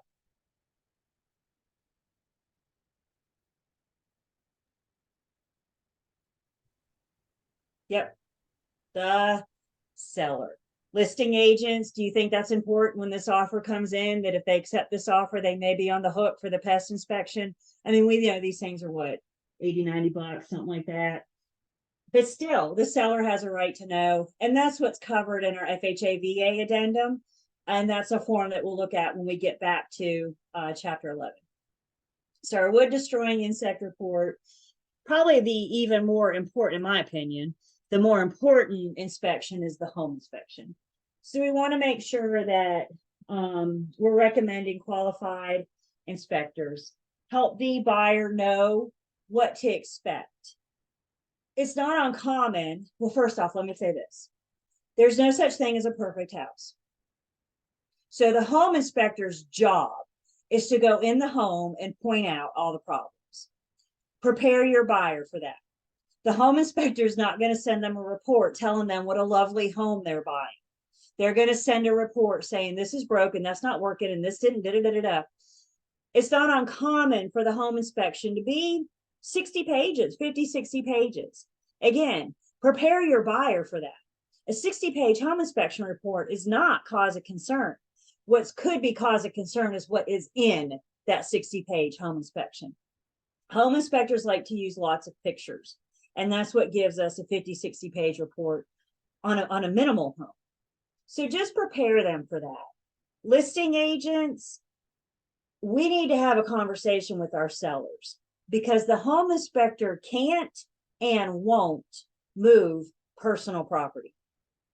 And if the seller's boxes and totes, they're packing to move, right? And if their totes are in front of the closet to get to the water tank or the utility room, the home inspector can't inspect that area. So sellers need to do that part and make these components of the home accessible to the home inspector.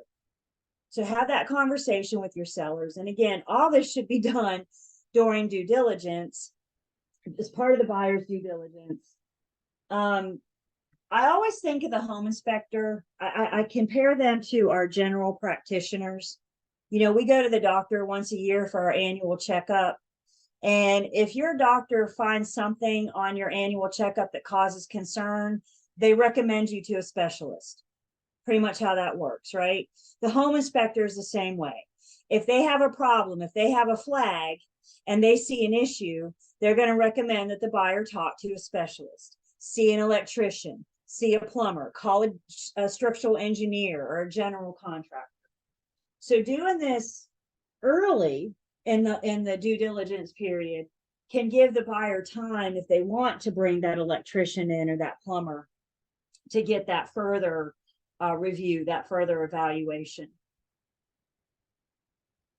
The home inspector's job also is to not try to fix it. If they walk into a room and flip a switch and the light doesn't come on, they got to report that light switch doesn't work. It might just mean that we need to change the light bulb. It might be that all the electrical in the home is shot. Don't know. What we know is that when he flipped that switch, the light didn't come on, and he's going to suggest that the buyer talk to an electrician about that.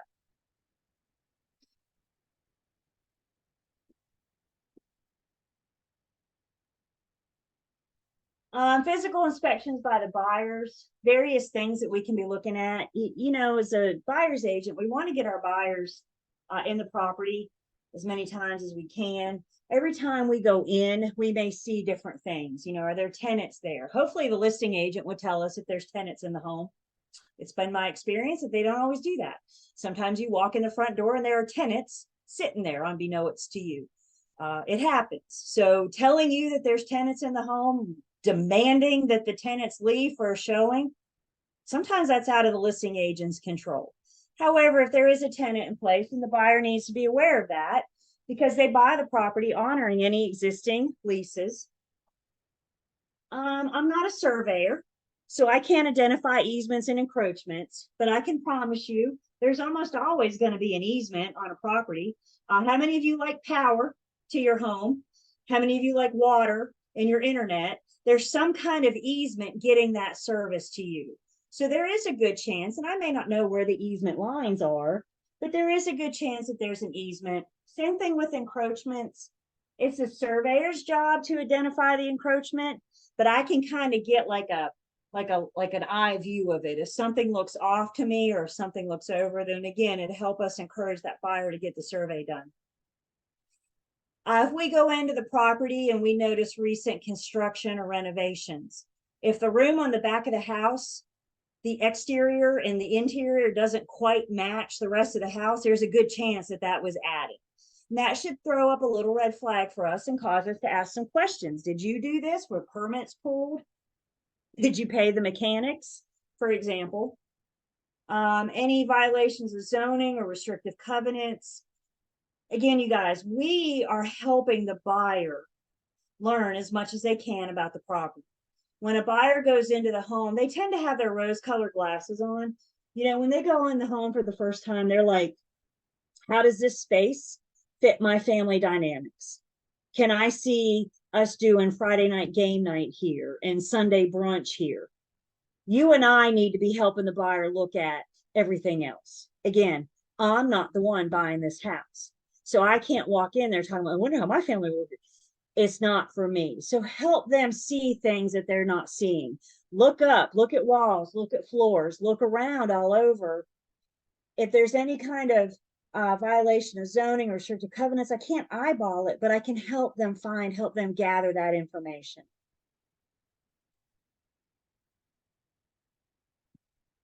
Somebody mentioned on-site septic systems earlier. If there is an on-site septic system, then we want to encourage our buyer to have the septic tank inspected during their due diligence.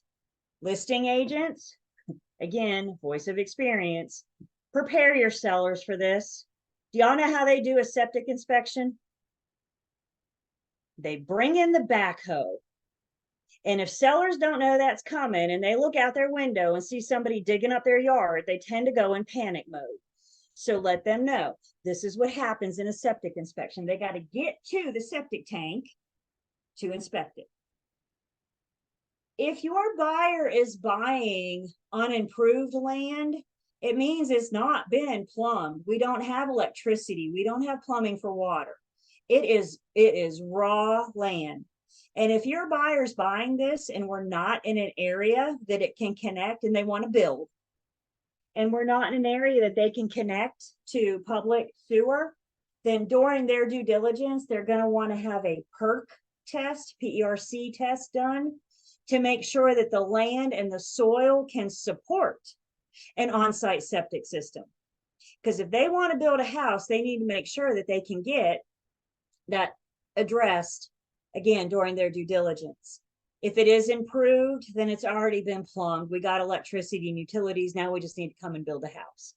Again, though, anytime there's an on-site septic system, buyers should be encouraged to have that done. Listing agents. Let's talk about the septic system real quick. Listing agents. How many human heartbeats per bedroom are allowed per the septic tank? Yep. 2 human heartbeats. And I say human because our 4-legged family members don't apply. So what they say with the septic is they allow for 2 human heartbeats per bedroom. So if the septic permit says this is a 3-bedroom house, what they're saying is it has the capacity for 6 people. And whatever the septic permit says is how many bedrooms we can advertise. So if you got a 4-bedroom house, but the septic permit says 3, you can only put 3 in MLS. Everybody good with that? And keep in mind, you guys, too, it's per bedroom because it's all water that people use. So it's not just bathroom water. It's kitchen water and washing machine water and dishwasher water, right? All water that leaves the house. And that's how that's figured, is 2 human heartbeats per bedroom. Your buyer may also want to have a well or a water quality inspection. If this property's on a well, they should be encouraged to have the well water tested. You know, well water can get deep into the ground, and we might be dealing with things like radon leaking into the well and getting in the well water. Any buyer that has a concern about water, even if it's public water, should be encouraged to have it tested. I had a buyer buy once in downtown Thomasville. Couldn't get more public than that. And she said, when we were under contract, can I have my water inspected? And I said, sure. I operate under the philosophy. If it's important to my buyer, then it's important to me. So you want to have the public water tested?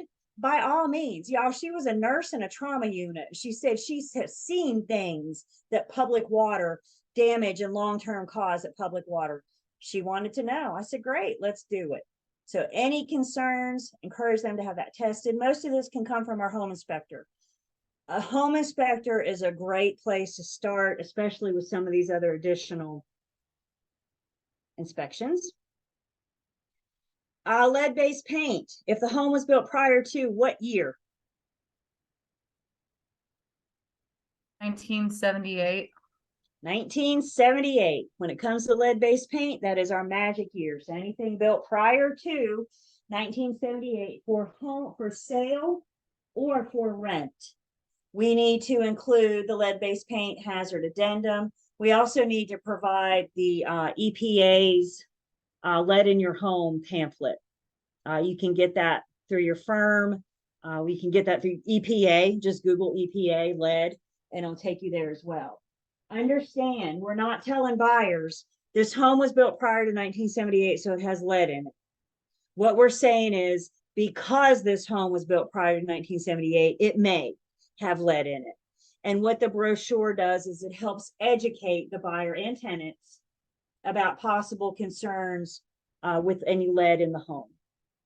I think we know lead poisoning mostly affects our children and unborn fetuses, those developing organs, those developing bodies. That's who's affected by lead-based paint. So obviously this applies to tenants as well, especially those that come with children. Your buyer may want to have the radon tested. EPA says an acceptable radon level is 4.0 picocaries or 3.9 and below. Anything over 4.0 is undesirable and should be addressed. There can be a radon mitigation system put in that will help pull the air from the lowest part of the house out into the atmosphere. It will get it out of the house and throw it in the atmosphere where it belongs anyway. Even if the property has a radon mitigation system, it's suggested that the buyer consider having the radon tested anyway, because those radon mitigation systems have a lot of little fans in it that pull air out, and those fans don't last forever. They say about every 5 to 8 years, you should have it tested, make sure the little fan's going.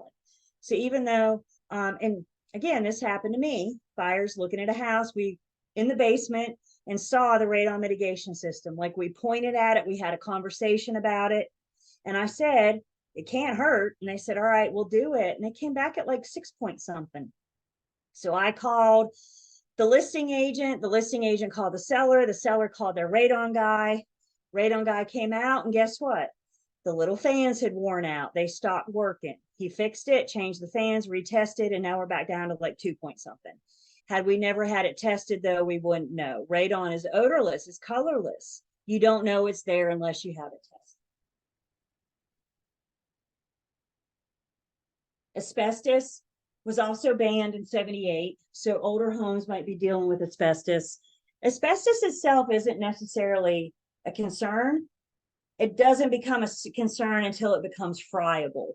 If it's friable, then the little pieces are breaking out into the air. We breathe the air, so those little pieces get into our lungs. If it's still intact, it's fine. Because of the damages of it being friable, the dangers of it being friable, encapsulation may be a preferred method instead of removal, because removal is going to break up that asbestos and get the particles in the air. Again, case by case scenario. But if your buyer is going to renovate or do demolition, then they need to first have it considered for asbestos to have that treated before they show up with the wrecking ball and tear that down. And there are specialists, of course, that'll do that. So here we are, still in due diligence. Buyer's agents, you've been busy. You know, buyer's agents, our job pretty much starts when the buyer says, oh, this is it. This is the one. Let's write it up, right? Up until that point, we've just been out looking at pretty houses. Now here we are getting them under contract and getting them through the contract to closing process. And once we've had our inspections and our investigations, now the buyer may choose to ask the seller for repairs. First off, shake your head yes or no. Is the seller required to do any repairs? Never, ever, ever. Welcome to North Carolina. The seller doesn't have to fix anything. Caveat emptor.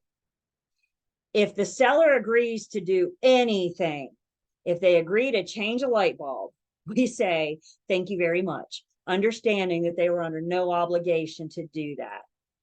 If they do agree to repairs, those repairs must be agreed on in writing and signed while we are still in due diligence. The repairs themselves don't need to be complete until prior to settlement. What we want in due diligence is the seller's commitment to do the repairs. Once they do that commitment, now they're contractually obligated to do them by settlement or whatever other arrangements the parties agree to. The buyer always has the right to have the repairs inspected after the fact. They may have the home inspector come back out for a lesser fee and just check those repairs that we agreed to do, make sure that they're in compliance and building codes. This is, I'm not going to call it a problem topic, but this has been a problem topic, not so much in this class, but in practice, out there in the streets, in the fields. So I want to make sure we're really, really good with this. We don't have to have them done while we're still in settlement. We just have to have them agreed on and in writing. Guys, remember, the buyer's due diligence is their opportunity to decide. Now knowing what I know, do I want to move forward with or terminate this transaction? And in some cases, knowing that the seller is or is not willing to do any repairs may be a deciding factor for the buyer. And the seller can say, yeah, I'll do them all day long. But remember, if you got verbal, you got nothing. So we want these in writing and signed, understanding that you don't actually have to fix anything until prior to settlement. Is everybody good with this? What questions do I have on this?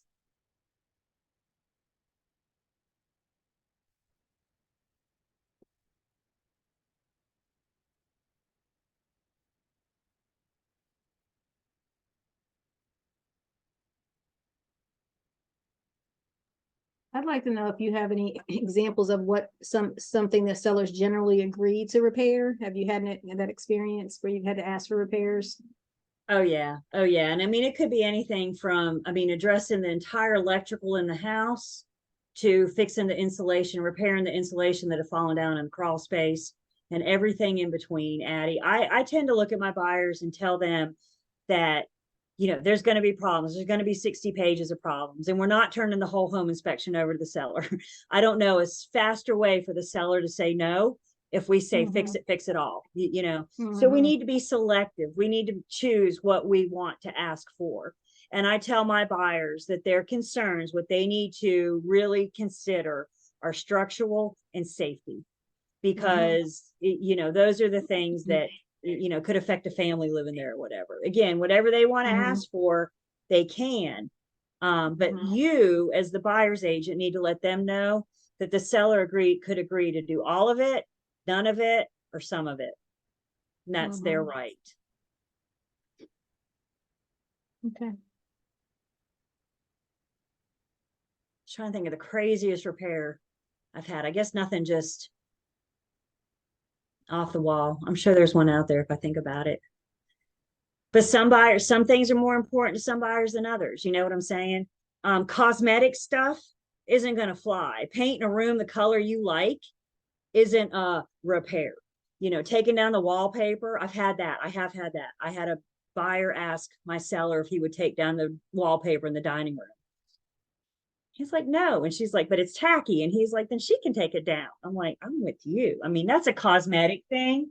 And if the wallpaper in the dining room is what's making or breaking you from buying this house, I have to wonder how bad you really wanted this house to begin with. Not really a repair. That same seller, a buyer called us and said, if you fix the following, we will consider bringing you an offer. And then it was like A through G. So my seller and I had a really good laugh. And then I called the buyer's agent, and you got to, you know, props to the buyer's agent for doing what their buyer told them to do, right? I mean, they're following their instructions.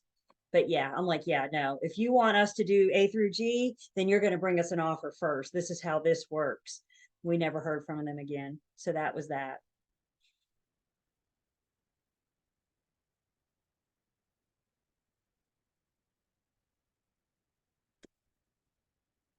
Your buyer may be buying an HOA with covenants, restrictive covenants, protective covenants, declarations and covenants, can be called several different things, but they're HOA bylaws, they're HOA regulations, no matter what you call them. If your buyer's buying in a subdivision, we need to help them get their hands on the covenants. These are public records. They can be found in the Register of Deeds. Some counties' Register of Deeds are easier to find than others. The seller may provide them, look in MLS attachments, they might be there, or ask the listing agent if they have a copy of the covenants. My job is to help get these in the buyer's hands, especially if they have a specific need. If my buyer wants a fence in a shed, I don't know if they can have a fence in a shed until we get our hands on those covenants. And just because the neighbors 2 houses down have a fence doesn't mean that it's allowed in the HOA. The only thing you know when you look at a fence is that somebody put a fence there. That neighbor could be in the legal throes, the battle with the HOA to have that fence down. They could be being fined every single day that fence is up. So just because you see a fence does not mean it's allowed. Get your hands on those covenants. But understand, my job is just to help them obtain them. I'm not going to interpret them for them. If they look at you and say, what does this mean? We either need to get them to their attorney or to the HOA themselves and have them help them understand it. This is another stay in your lane. Most of them are public records, so most of them can be found, at Register of Deeds. Like I said, some counties are easier than others. I don't know if you guys have experienced much dealing with different counties, but some counties are just easier than others, Jessica. So you may, have some challenges, but we can always call the listing agent. Maybe the seller will provide them to us. We could always call the HOA. So we may have to search around and help, but I'm going to help them get it so they have that information. Thank you.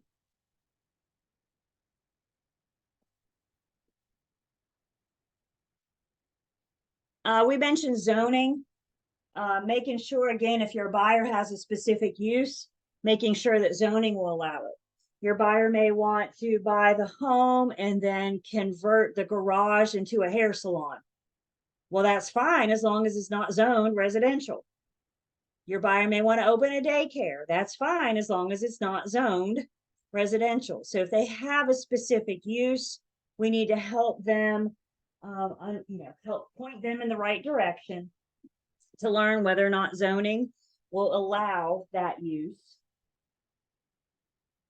Roads, if they're public or private, or if there's any proposed highway projects coming up. NCDOT, Google NCDOT, it take you to their website and you can look at anything in process and anything being considered. I don't know how far back they go, but they list, I think they divvied out by county. So you can even get into the county and see what's going on. Also schools, obviously for buyers with kids, schools are important. When it comes to schools, I'm a big fan of being the source of the source and getting them to the school board's website and letting them, the parents, kind of do their own investigation, because I don't know your kids, so I don't know what would be a good school for your kids. And I can't answer that. So I'm going to point you in the right direction for you to look at the schools and determine what would be a good school for your kid.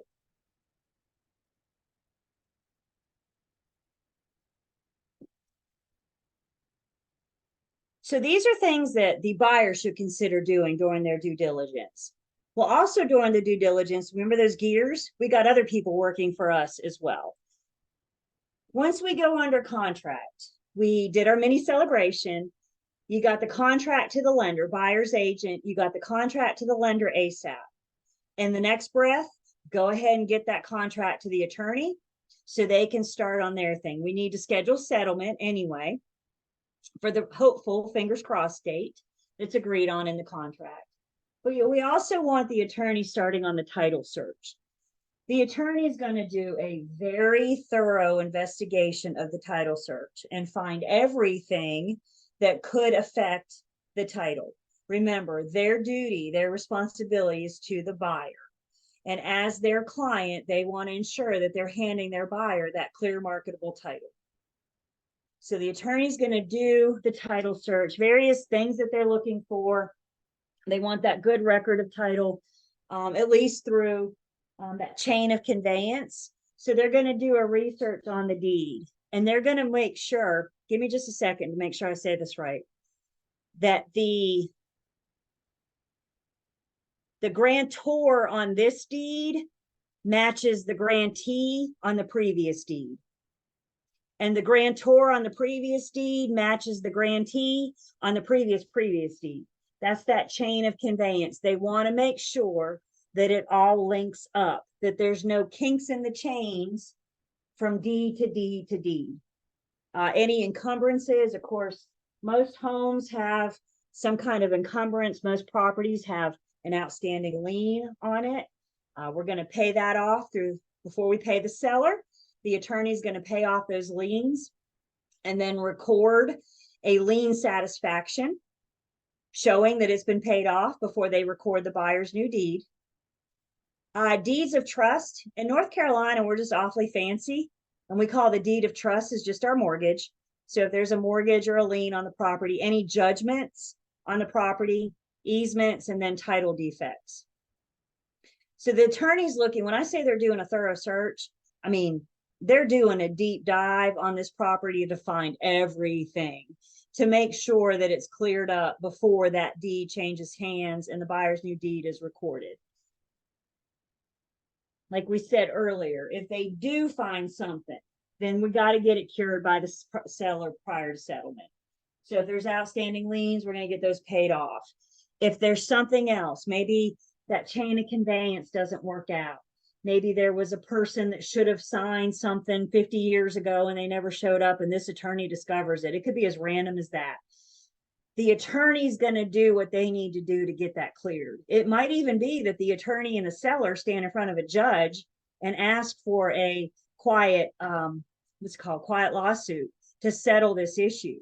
Whatever the attorney needs to do to get this cured so they can hand their buyer client that clear marketable title. What about mechanics liens? Man, these get tricky, don't they? We remember mechanics have up to 120 days after the work is done to file the lien. So let's walk through a scenario. You're a buyer's agent. Your buyer goes under contract. They have all their inspections and investigations done.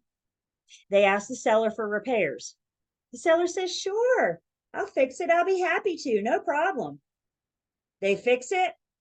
They don't pay the mechanic. We go to closing. The deed changes hands. Who is stuck with that mechanic lien? Our new owner. Today they're the buyer, tomorrow they're the owner, and they may not know this until they go to sell the house, however many years down the road. Could this be an issue? I mean, could you imagine? Yeah, I'll do all those repairs. I'll be happy to. Where do I sign? So how can we prevent this? Well, I got several. First off, one thing the attorney's going to do is have the seller sign an affidavit saying this won't happen. So if it does, title insurance can go after the seller because they said we wouldn't be here. Now we are, so they need to address it. The thing that we can do as the buyer's agent, when you're making those repair requests, you could put verbiage in that requests to see paid in full invoices and receipts. So not only does that show that the mechanics have been paid, but I also like that because it shows the new owner who did the work. So if it breaks 2 weeks after closing, they know who to call. So requesting receipts and invoices, I mean, there's nothing I can do to prevent it 100%, but there's a couple action steps we can take to try to prevent the new owner from having a lien put on the property. We talked about leases. If there's a lease in place, the buyer's going to buy honoring that existing lease. Part of the due diligence should be to review the leases, review the books and the records. Is the tenant current? Are they late regularly? I mean, this is all things that the buyer should take into consideration before they acquire the new tenant. So getting that information. And the other thing that buyer and seller need to consider in this situation is how we're going to get the security deposit from the old landlord to the new landlord. And there's a couple of different ways they can do that. We can have the attorney help with that verbiage. They can help draft the new lease for the new landlord, right? They can help with all that. And they can also facilitate in transferring that security deposit from the seller to the buyer so they can put it in their account. The other option would be to return it to the tenant and then let the new owner, the new landlord, go collect it from the tenant. And I don't know about you, but that always gives me like a little headache when I think about that. So I think it's just a lot easier to let the attorney handle it. And then that way the new buyer won't have to deal with trying to collect from the tenant.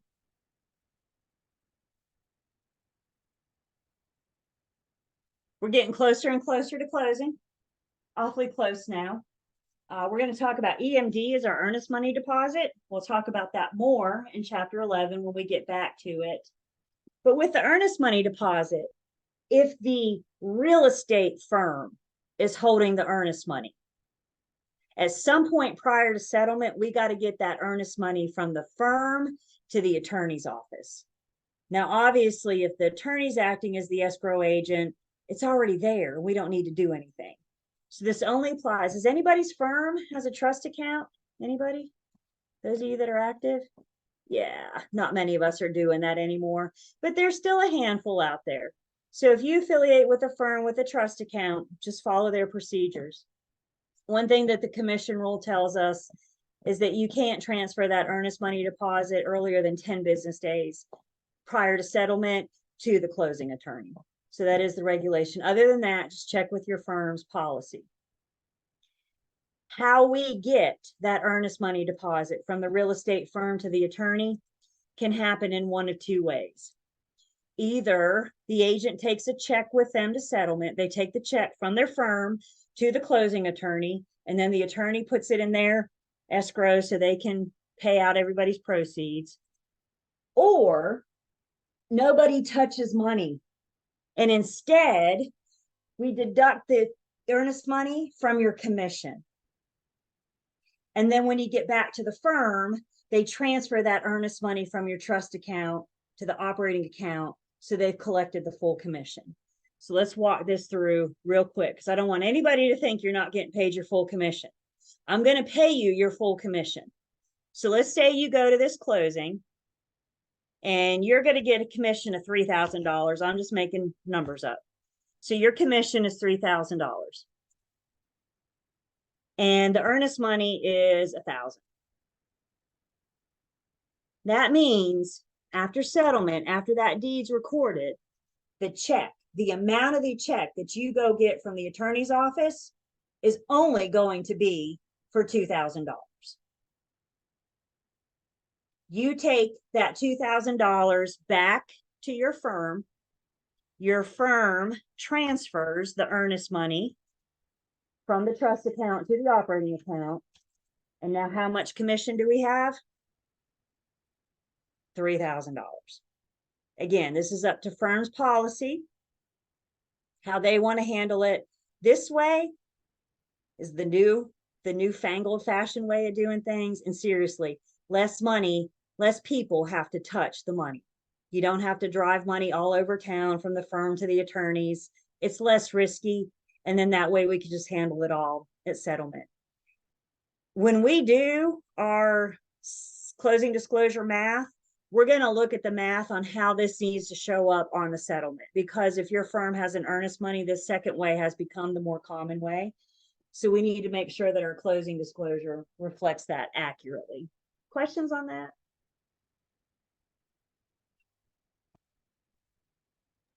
Yeah, a quick one. Did you literally say that the broker receives the money from the lawyer? No, the broker takes the money from their firm to the lawyer. In this first way? Yeah, you said $3,000 commission. From the attorney. Yeah, I thought yeah. you said the attorney gives the broker $3,000. for our commission. Yeah. Okay, because I'm here from Vegas, and agents aren't allowed to touch money. It goes I can- directly from escrow to the what you guys call broker in charge here. We Yep, call I it can broker. pick it up on behalf of the firm for the purpose of delivering it to the Oh, firm. it's not in your name. It's in No, the firm's name. yeah, absolutely. Oh, So okay, I'm got it. picking up the firm's check from the attorney's Okay. office That's and different. taking it to the firm. Yep, yep, Gotcha. yep. No, and then the firm pays me. That's Yeah. what's in my name. Yeah. Okay, we're on the Now same. I see your confusion. Yeah. I'm like, we know things are just different in Vegas. That's Vegas, but now You give us money over there, we're going to the casino. That's right. If that commission check's in my name, Richard knows the good places. Come on, y'all, let's go. Drinks on me, right? But yeah, thank you, Richard. But no, that I'm going to pick it up on behalf of my firm. Take it to them for them to process. Yep. Are you in Vegas right now? No, I moved to Winston. Okay, I was gonna say, what time is it there? But I guess are they 2 or 3 hours behind? 3 hours. Three. So that's not too bad. They're just sitting down to dinner out there. So that's not too bad. Mhm. Anything else about this? Again, this is math that we'll talk about, but right now, do we get the idea? Do we get the concept about what we just did? I still got you 3,000. It's just how we got it. Let's see. Yep, we need to take our last break. So I got off a little bit last time. I apologize, but I certainly want to make sure we get all of our breaks. So let's take our last 10. We come back, we're going to wrap it up for the night. Like I said earlier, we'll get out of here at 10 instead of 10:15. So there's that. So let's take our last one tonight.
Julie, quick question when you have a second. Sure. So when you were going over the earnest money deposit and the transfer, I think you had stated after the deed has been recorded at settlement. Isn't the deed recorded at closing? Did I misspeak? Yes, the deed is recorded at closing. So I apologize. Thank you. No worries.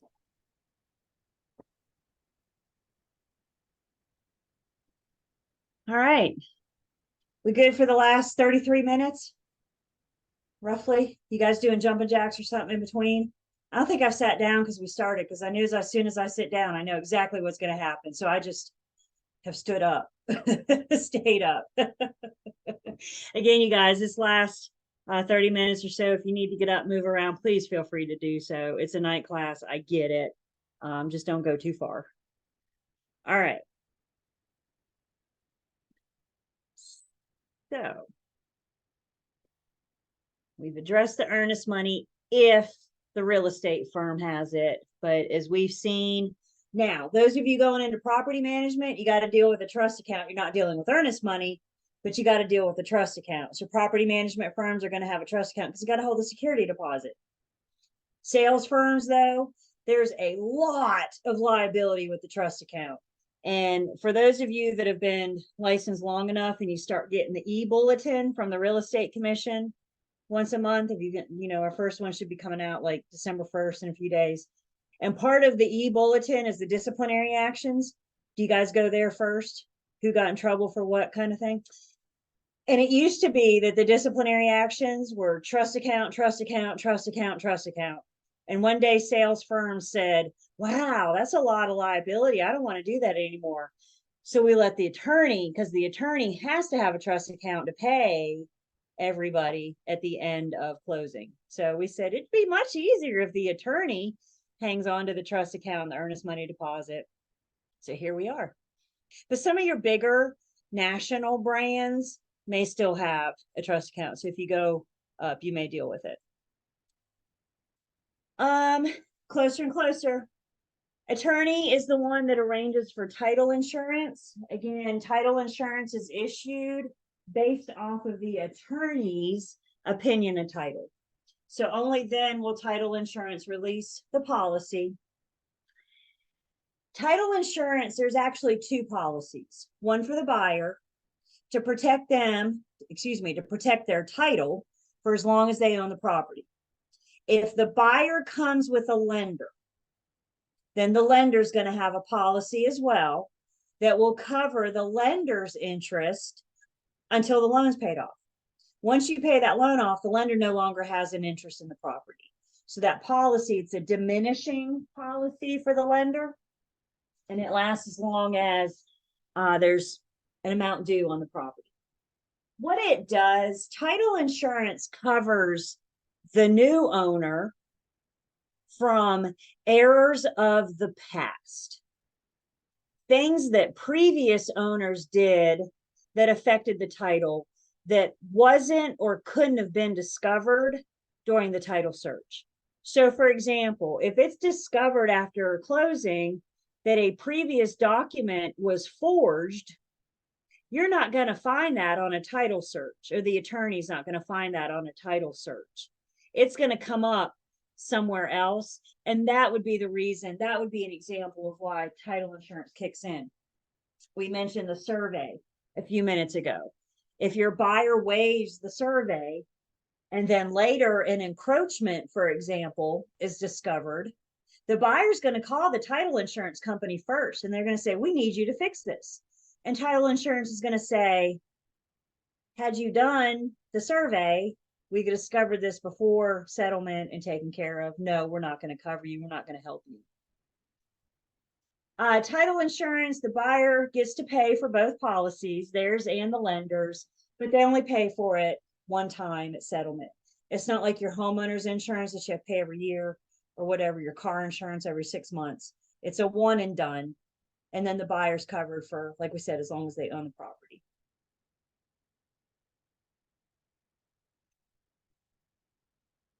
At some point, buyer's agents, we're going to review closer and closer to closing. We're going to review their closing disclosure. We'll talk more about that closing disclosure tomorrow night, but we need to notify the buyer of how much money they need to bring to the attorney's office. Guys, at this point, we might be a day or two before settlement. We're awfully close at this point. But we get an amount to the penny, and we tell our buyers, you need to go to the bank and get readily available funds.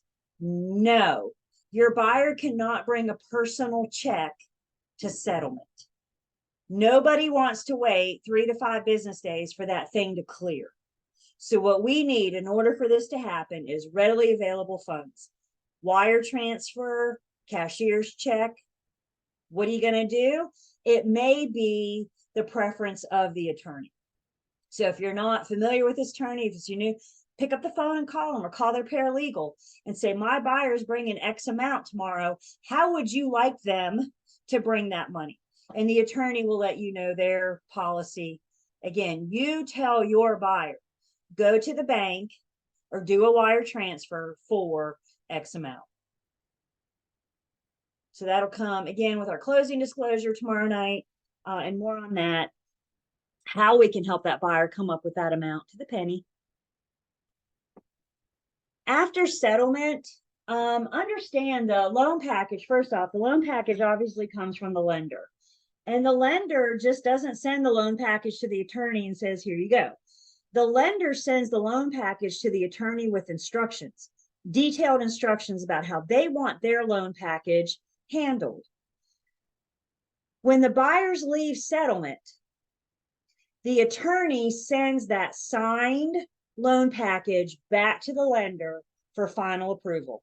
Now that we have signatures, initials, and dates, the lender looks it over one more time, make sure all the I's are dotted and the T's are crossed. And then based on that review, that is when the lender will release the funds for the loan. Again, they'll do a wire transfer into the attorney's office, but this is all that period of time between settlement and the deed being recorded. So we're collecting money from the buyer at settlement, and then we're going to get, or the attorney's going to get money from the lender as part of that closing process. So the attorney is going to follow the lender's instructions, how they want this handled. Every once in a while, it's rare, but it happens. The lender will say, oh, bless you, my goodness. The lender will say, you missed an initial or you missed a signature. Guys, remember, your attorney's people too. Do people make mistakes? Do you ever make a mistake, right? The attorney's people too. So can a signature or initial get missed sometimes? I can think of, I'm just trying to think now, twice in my career that not my buyers, but other buyers have had to go back to the attorney's office to get something that the lender was missing. So you may want to tell your buyers not to go too far in case we need them to come back and sign something else real quick. Just go down the street for lunch or something. They don't have to go to the other side of the state just yet. Let's see. Our duty, we're going to review these closing disclosures for accuracy, making sure that to our knowledge, they're as accurate as they can be. Again, that's where we're heading, getting into tomorrow to discuss this closing disclosure in depth so we know how to review it, so we know how to check for that accuracy. There's two different types of closing methods. The first type of closing method is not used in North Carolina often, and it's referred to an escrow closing method. And with an escrow closing method, there's no attorney. The parties use an escrow agent. The escrow agent is often the title insurance. Parties don't have to attend. The title insurance escrow agent takes care of everything. They just submit their documents. The relation back doctrine says that once the seller submits their documents, the deed is considered to have changed hands. So once the seller delivers the deed to the escrow agent, Richard, is this what you guys do in Nevada? Or did? Yeah, it's through escrow. Yep. So I learned not too terribly long ago that North Carolina is one of the few states that doesn't do the escrow closing method. We are the oddballs. The majority of the country does the escrow closing method. Thank you, Richard. I was just curious what Nevada did. Yeah, think when I've I had bought a a house Nevada. here, I'm like, what? Attorney, what? You said, you looked at your agent, you said, do I have to hire an attorney? And the answer is, if you're purchasing a property located in the state of North Carolina, the answer is yes, because we are a settlement meeting method state, which means our closings are conducted by an attorney. Like I said, you guys, we're only like one of 6 or 7 states, and it's not uncommon for a buyer to come from another state and say, attorney, what do they have to do with it? So again, helping those out-of-state buyers understanding the process. We use an attorney, sometimes referred to as a settlement agent. They're the ones facilitating with the settlement. Also, with our attorneys here in North Carolina, you may be dealing a lot with the paralegal. In some cases, you don't even have a conversation with the attorney until we all sit down at the settlement table together. So in dealing with the paralegal, understand that there are things that the non-lawyer can and can't do in closing. So the non-lawyer, for example, the paralegal, they can present and identify documents. They can point and show the parties where to sign. Any of my old school people remember when forms used to come with all those stupid little sticky tabs that told you to sign here and this page and da da da da da. They can point where those sticky tabs are and say sign here. Ensuring that documents have been properly executed. They can make sure that everything's been signed and initialed and dated. Try to catch it before it gets back to the lender. They can receive and disperse closing funds. So all the money from this transaction goes into the attorney's escrow account. And after the deed changes hands, the attorney pays everybody from their escrow account. So the seller's proceeds come from the escrow account. Our commission comes from the escrow account. And the paralegal can assist with those funds, maintaining and managing the trust account. They do have a duty to avoid performing unlawful practice of law because, again, they're not an attorney. They're just employed by, they work for an attorney. So the paralegal is limited, but they can assist the attorney. What can't they do? Well, they can't do anything that would be considered the role of the attorney. So they can't offer their opinion of title. They can't explain the legalities of anything, specifically the title. Only the attorney can advise parties on how they can take title. You and I can't even do that. It's not like if you're working with unmarried buyers, you can whip out your pre-licensing book and explain the difference in joint tenancy and tenancy in common to them. Not our job. If you're working with unmarried buyers, get them to the attorney so they can explain their options for taking title. And then the paralegal or the non-lawyer can't draft legally binding documents. That's the attorney's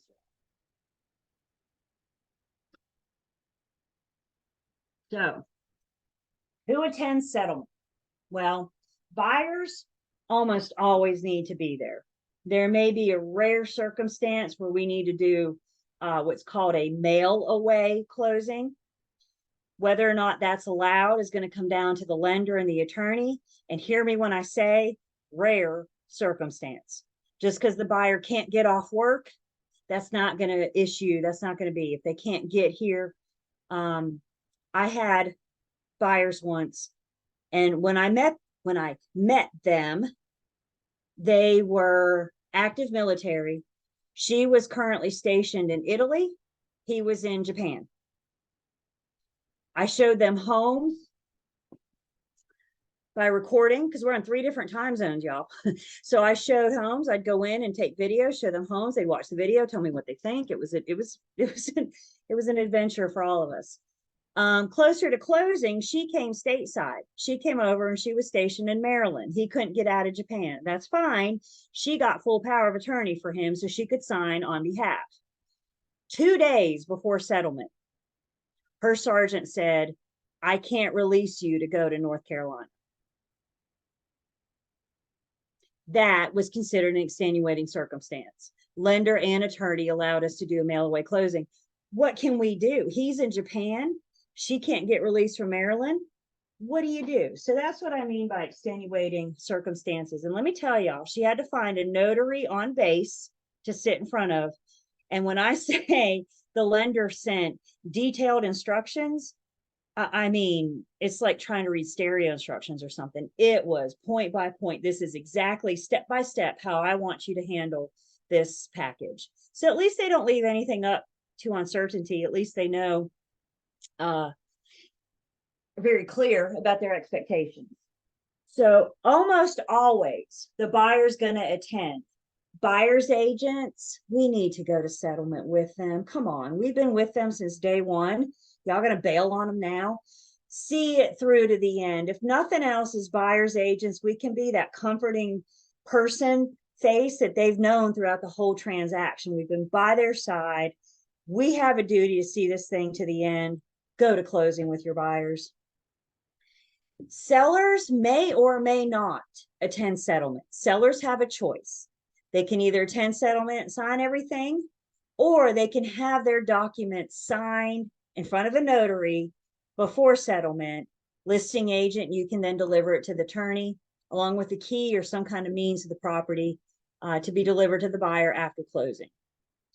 Listing agents, if your sellers aren't there, we still need to be around in case something comes up, be available. If your buyer's using a local lender, the local lender may come, again, just to offer support. I wouldn't commit the lender, but if they do come, sometimes that's a nice little perk.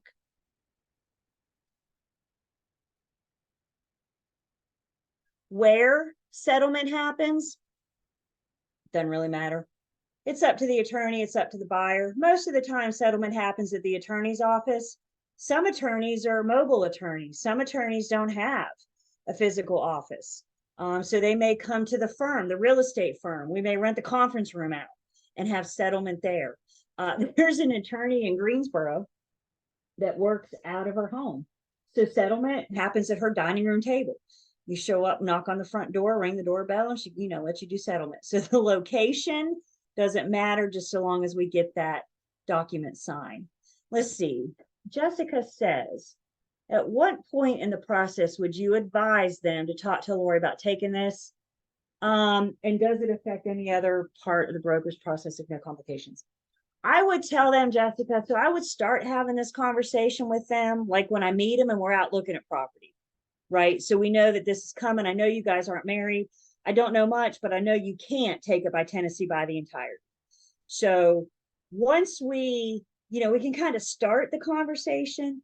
Once we have a contract and that attorney has the contract, that's when I would recommend, because the attorney's getting their new deed ready and they need to know how to list that. So once we have a property, I would say, okay, remember this ownership thing we talked about?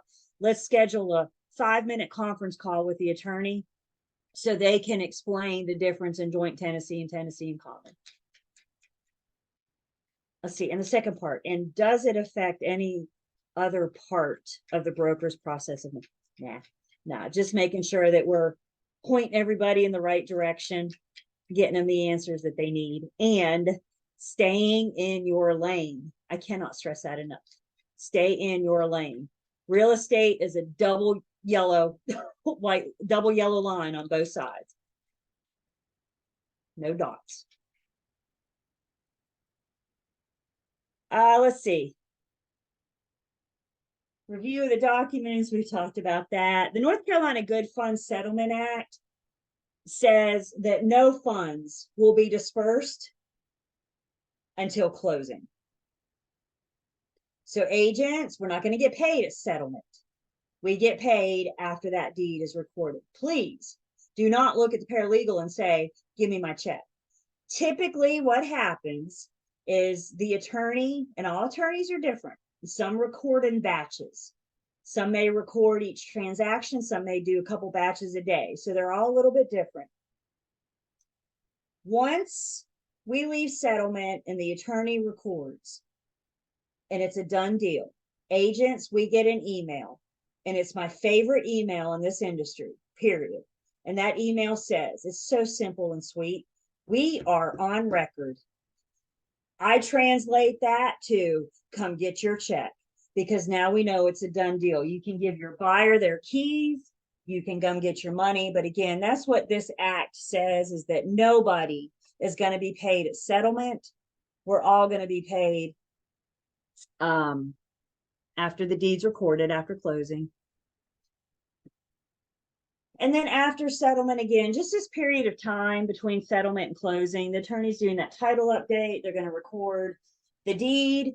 Right behind that, they're going to record the deed of trust on behalf of the lender to protect their interest. And then the last thing here, the seller may or may not have to submit the sale to the IRS. There's a form, and the seller may report to the IRS. So the attorney generally handles that, and part of the seller's documents are to complete that form, and then the attorney usually sends that in to the IRS, because sometimes sellers forget. So then that way the attorney can assure that it gets down there. What do they have to do? What's that mean for their taxes? I don't know. I'm not an accountant. So I'm going to make sure that I tell them to talk to their accountant. Even if you do your own taxes once a year on TurboTaxes, you're still not an accountant. So make sure you have them talk to an accountant. Buyers too.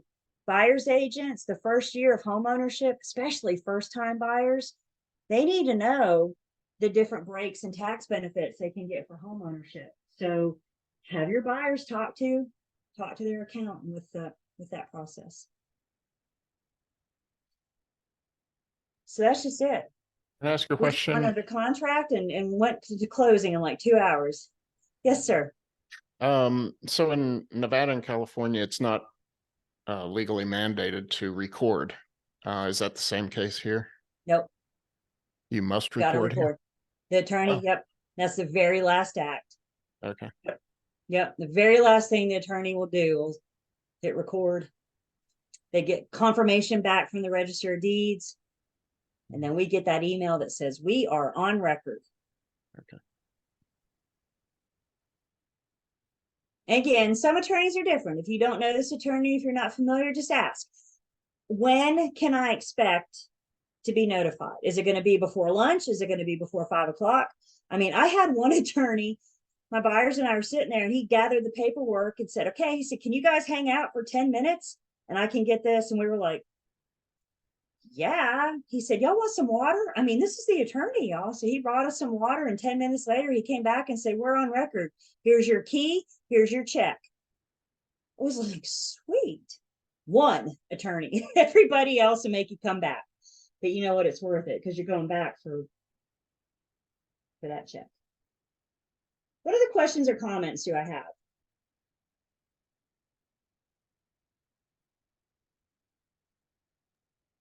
So does the lender initiate the appraisal of the property? Yes, they will order it. Yep. Okay. And the buyer doesn't get to choose who. That's because that's for the lender. So they are gonna appraisers, lenders are supposed to have appraisers in like a pool, so it's like random selected. And when I need an appraiser, I order one. You hear me supposed to. I'm hoping they all work that way, but it's supposed to keep it fair and honest. Mm-hmm. Does the lender usually share that report with the homeowner? No, but they will share it with the buyer. Okay. Yep. The lender has nothing to do with the owner generally. But yeah, they will share that with the buyer, because again, that appraisal is how they're gonna originate the loan.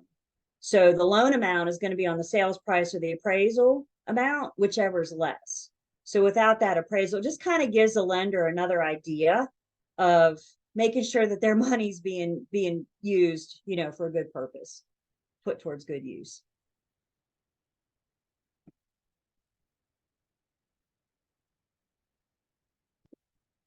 What's funny Okay. is they don't always share it with you. You have to ask for it, at least in the Sometimes. States. Yeah. I mean, you're Yes. paying for it, but you have to ask for it. It's Oh ridiculous. yeah, because it's not yours. It's not yours. It's the lenders. And it's been I mean, I don't know, maybe it's just because I've been familiar with my lenders, but mine share it with me, you know, and share it with the buyer. So they're all a little bit different, right? And that's kind of what makes this all fun. So you may work with a lender for 5, 6 transactions and think you got it. And then you have a buyer that wants a different lender and everything changes. No, but I I'll be, figure I'm paying for the appraisal. I should be given the appraisal. I agree. I agree. Lender may not agree with us, Richard, but you know.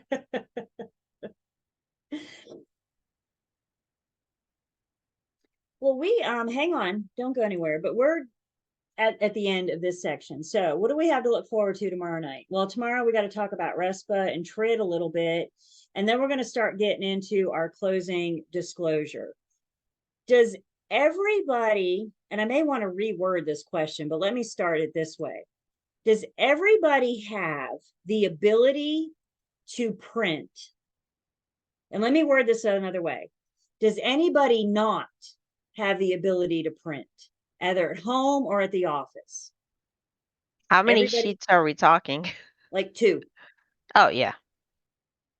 Okay. If you don't have the ability to print, I need you to reach out to me like tonight, because we got to make arrangements. If you do have the ability to print, one thing we're going to look at tomorrow that we're going to start on is our blank closing disclosure. And I think if you can have one of these in front of you while we're doing it tomorrow, then you can work along with us. You may also, Selena, I said 2, I might have lied just a little bit, but you may want to print some extras because I've got some practice for you guys to help get you ready for your test. Everybody is going to want to bring a blank CD to the test on the 9th.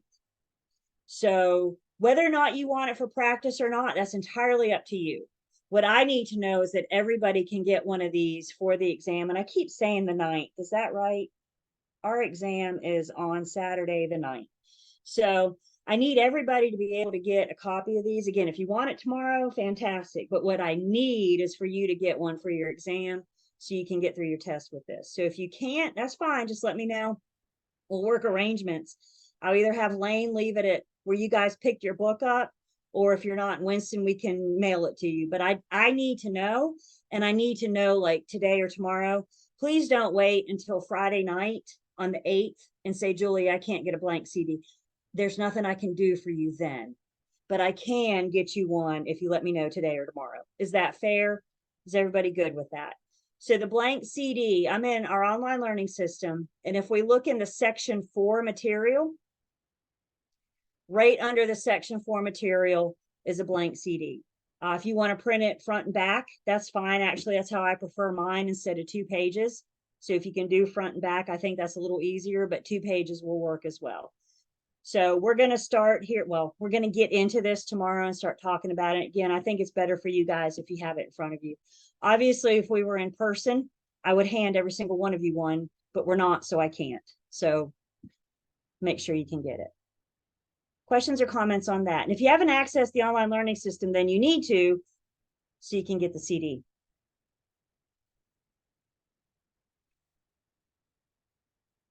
So yeah, talk about RESPA tomorrow. Y'all bring your calculators tomorrow. I understand you may not have time to go calculator shopping tonight. Go to Amazon tonight. You can have it here by by Thursday or Friday. So if you have to use the calculator on your phone tomorrow, I'm okay with that. Just so long as you have a basic calculator before the exam on the 9th. What questions do I have? Comments, concerns? I'll take it all.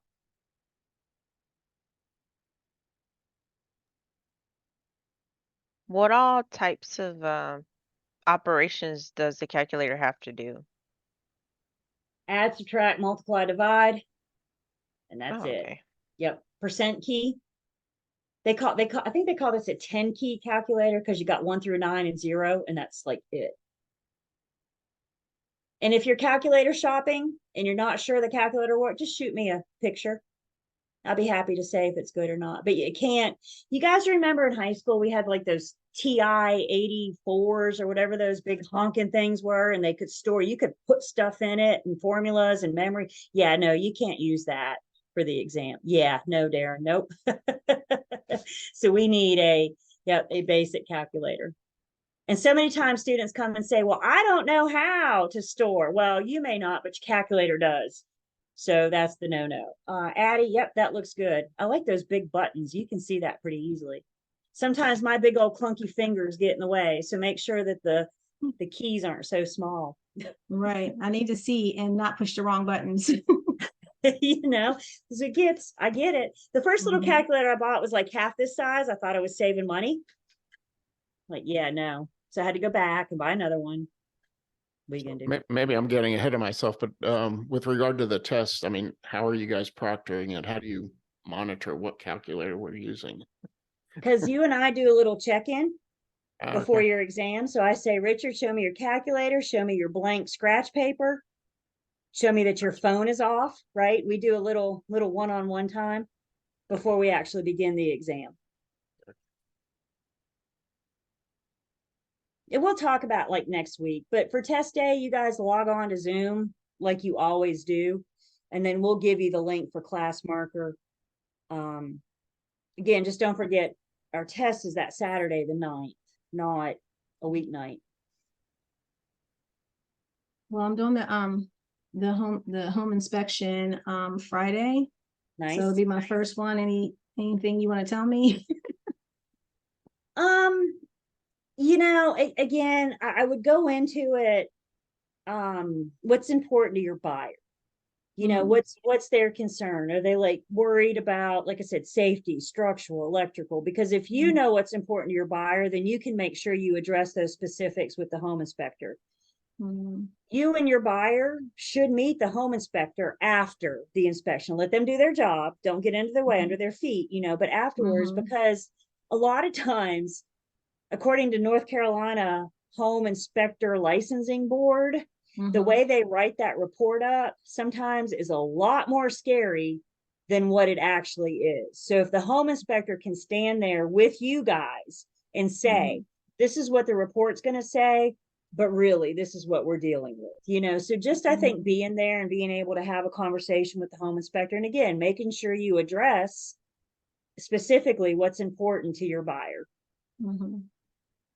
Okay, sounds good.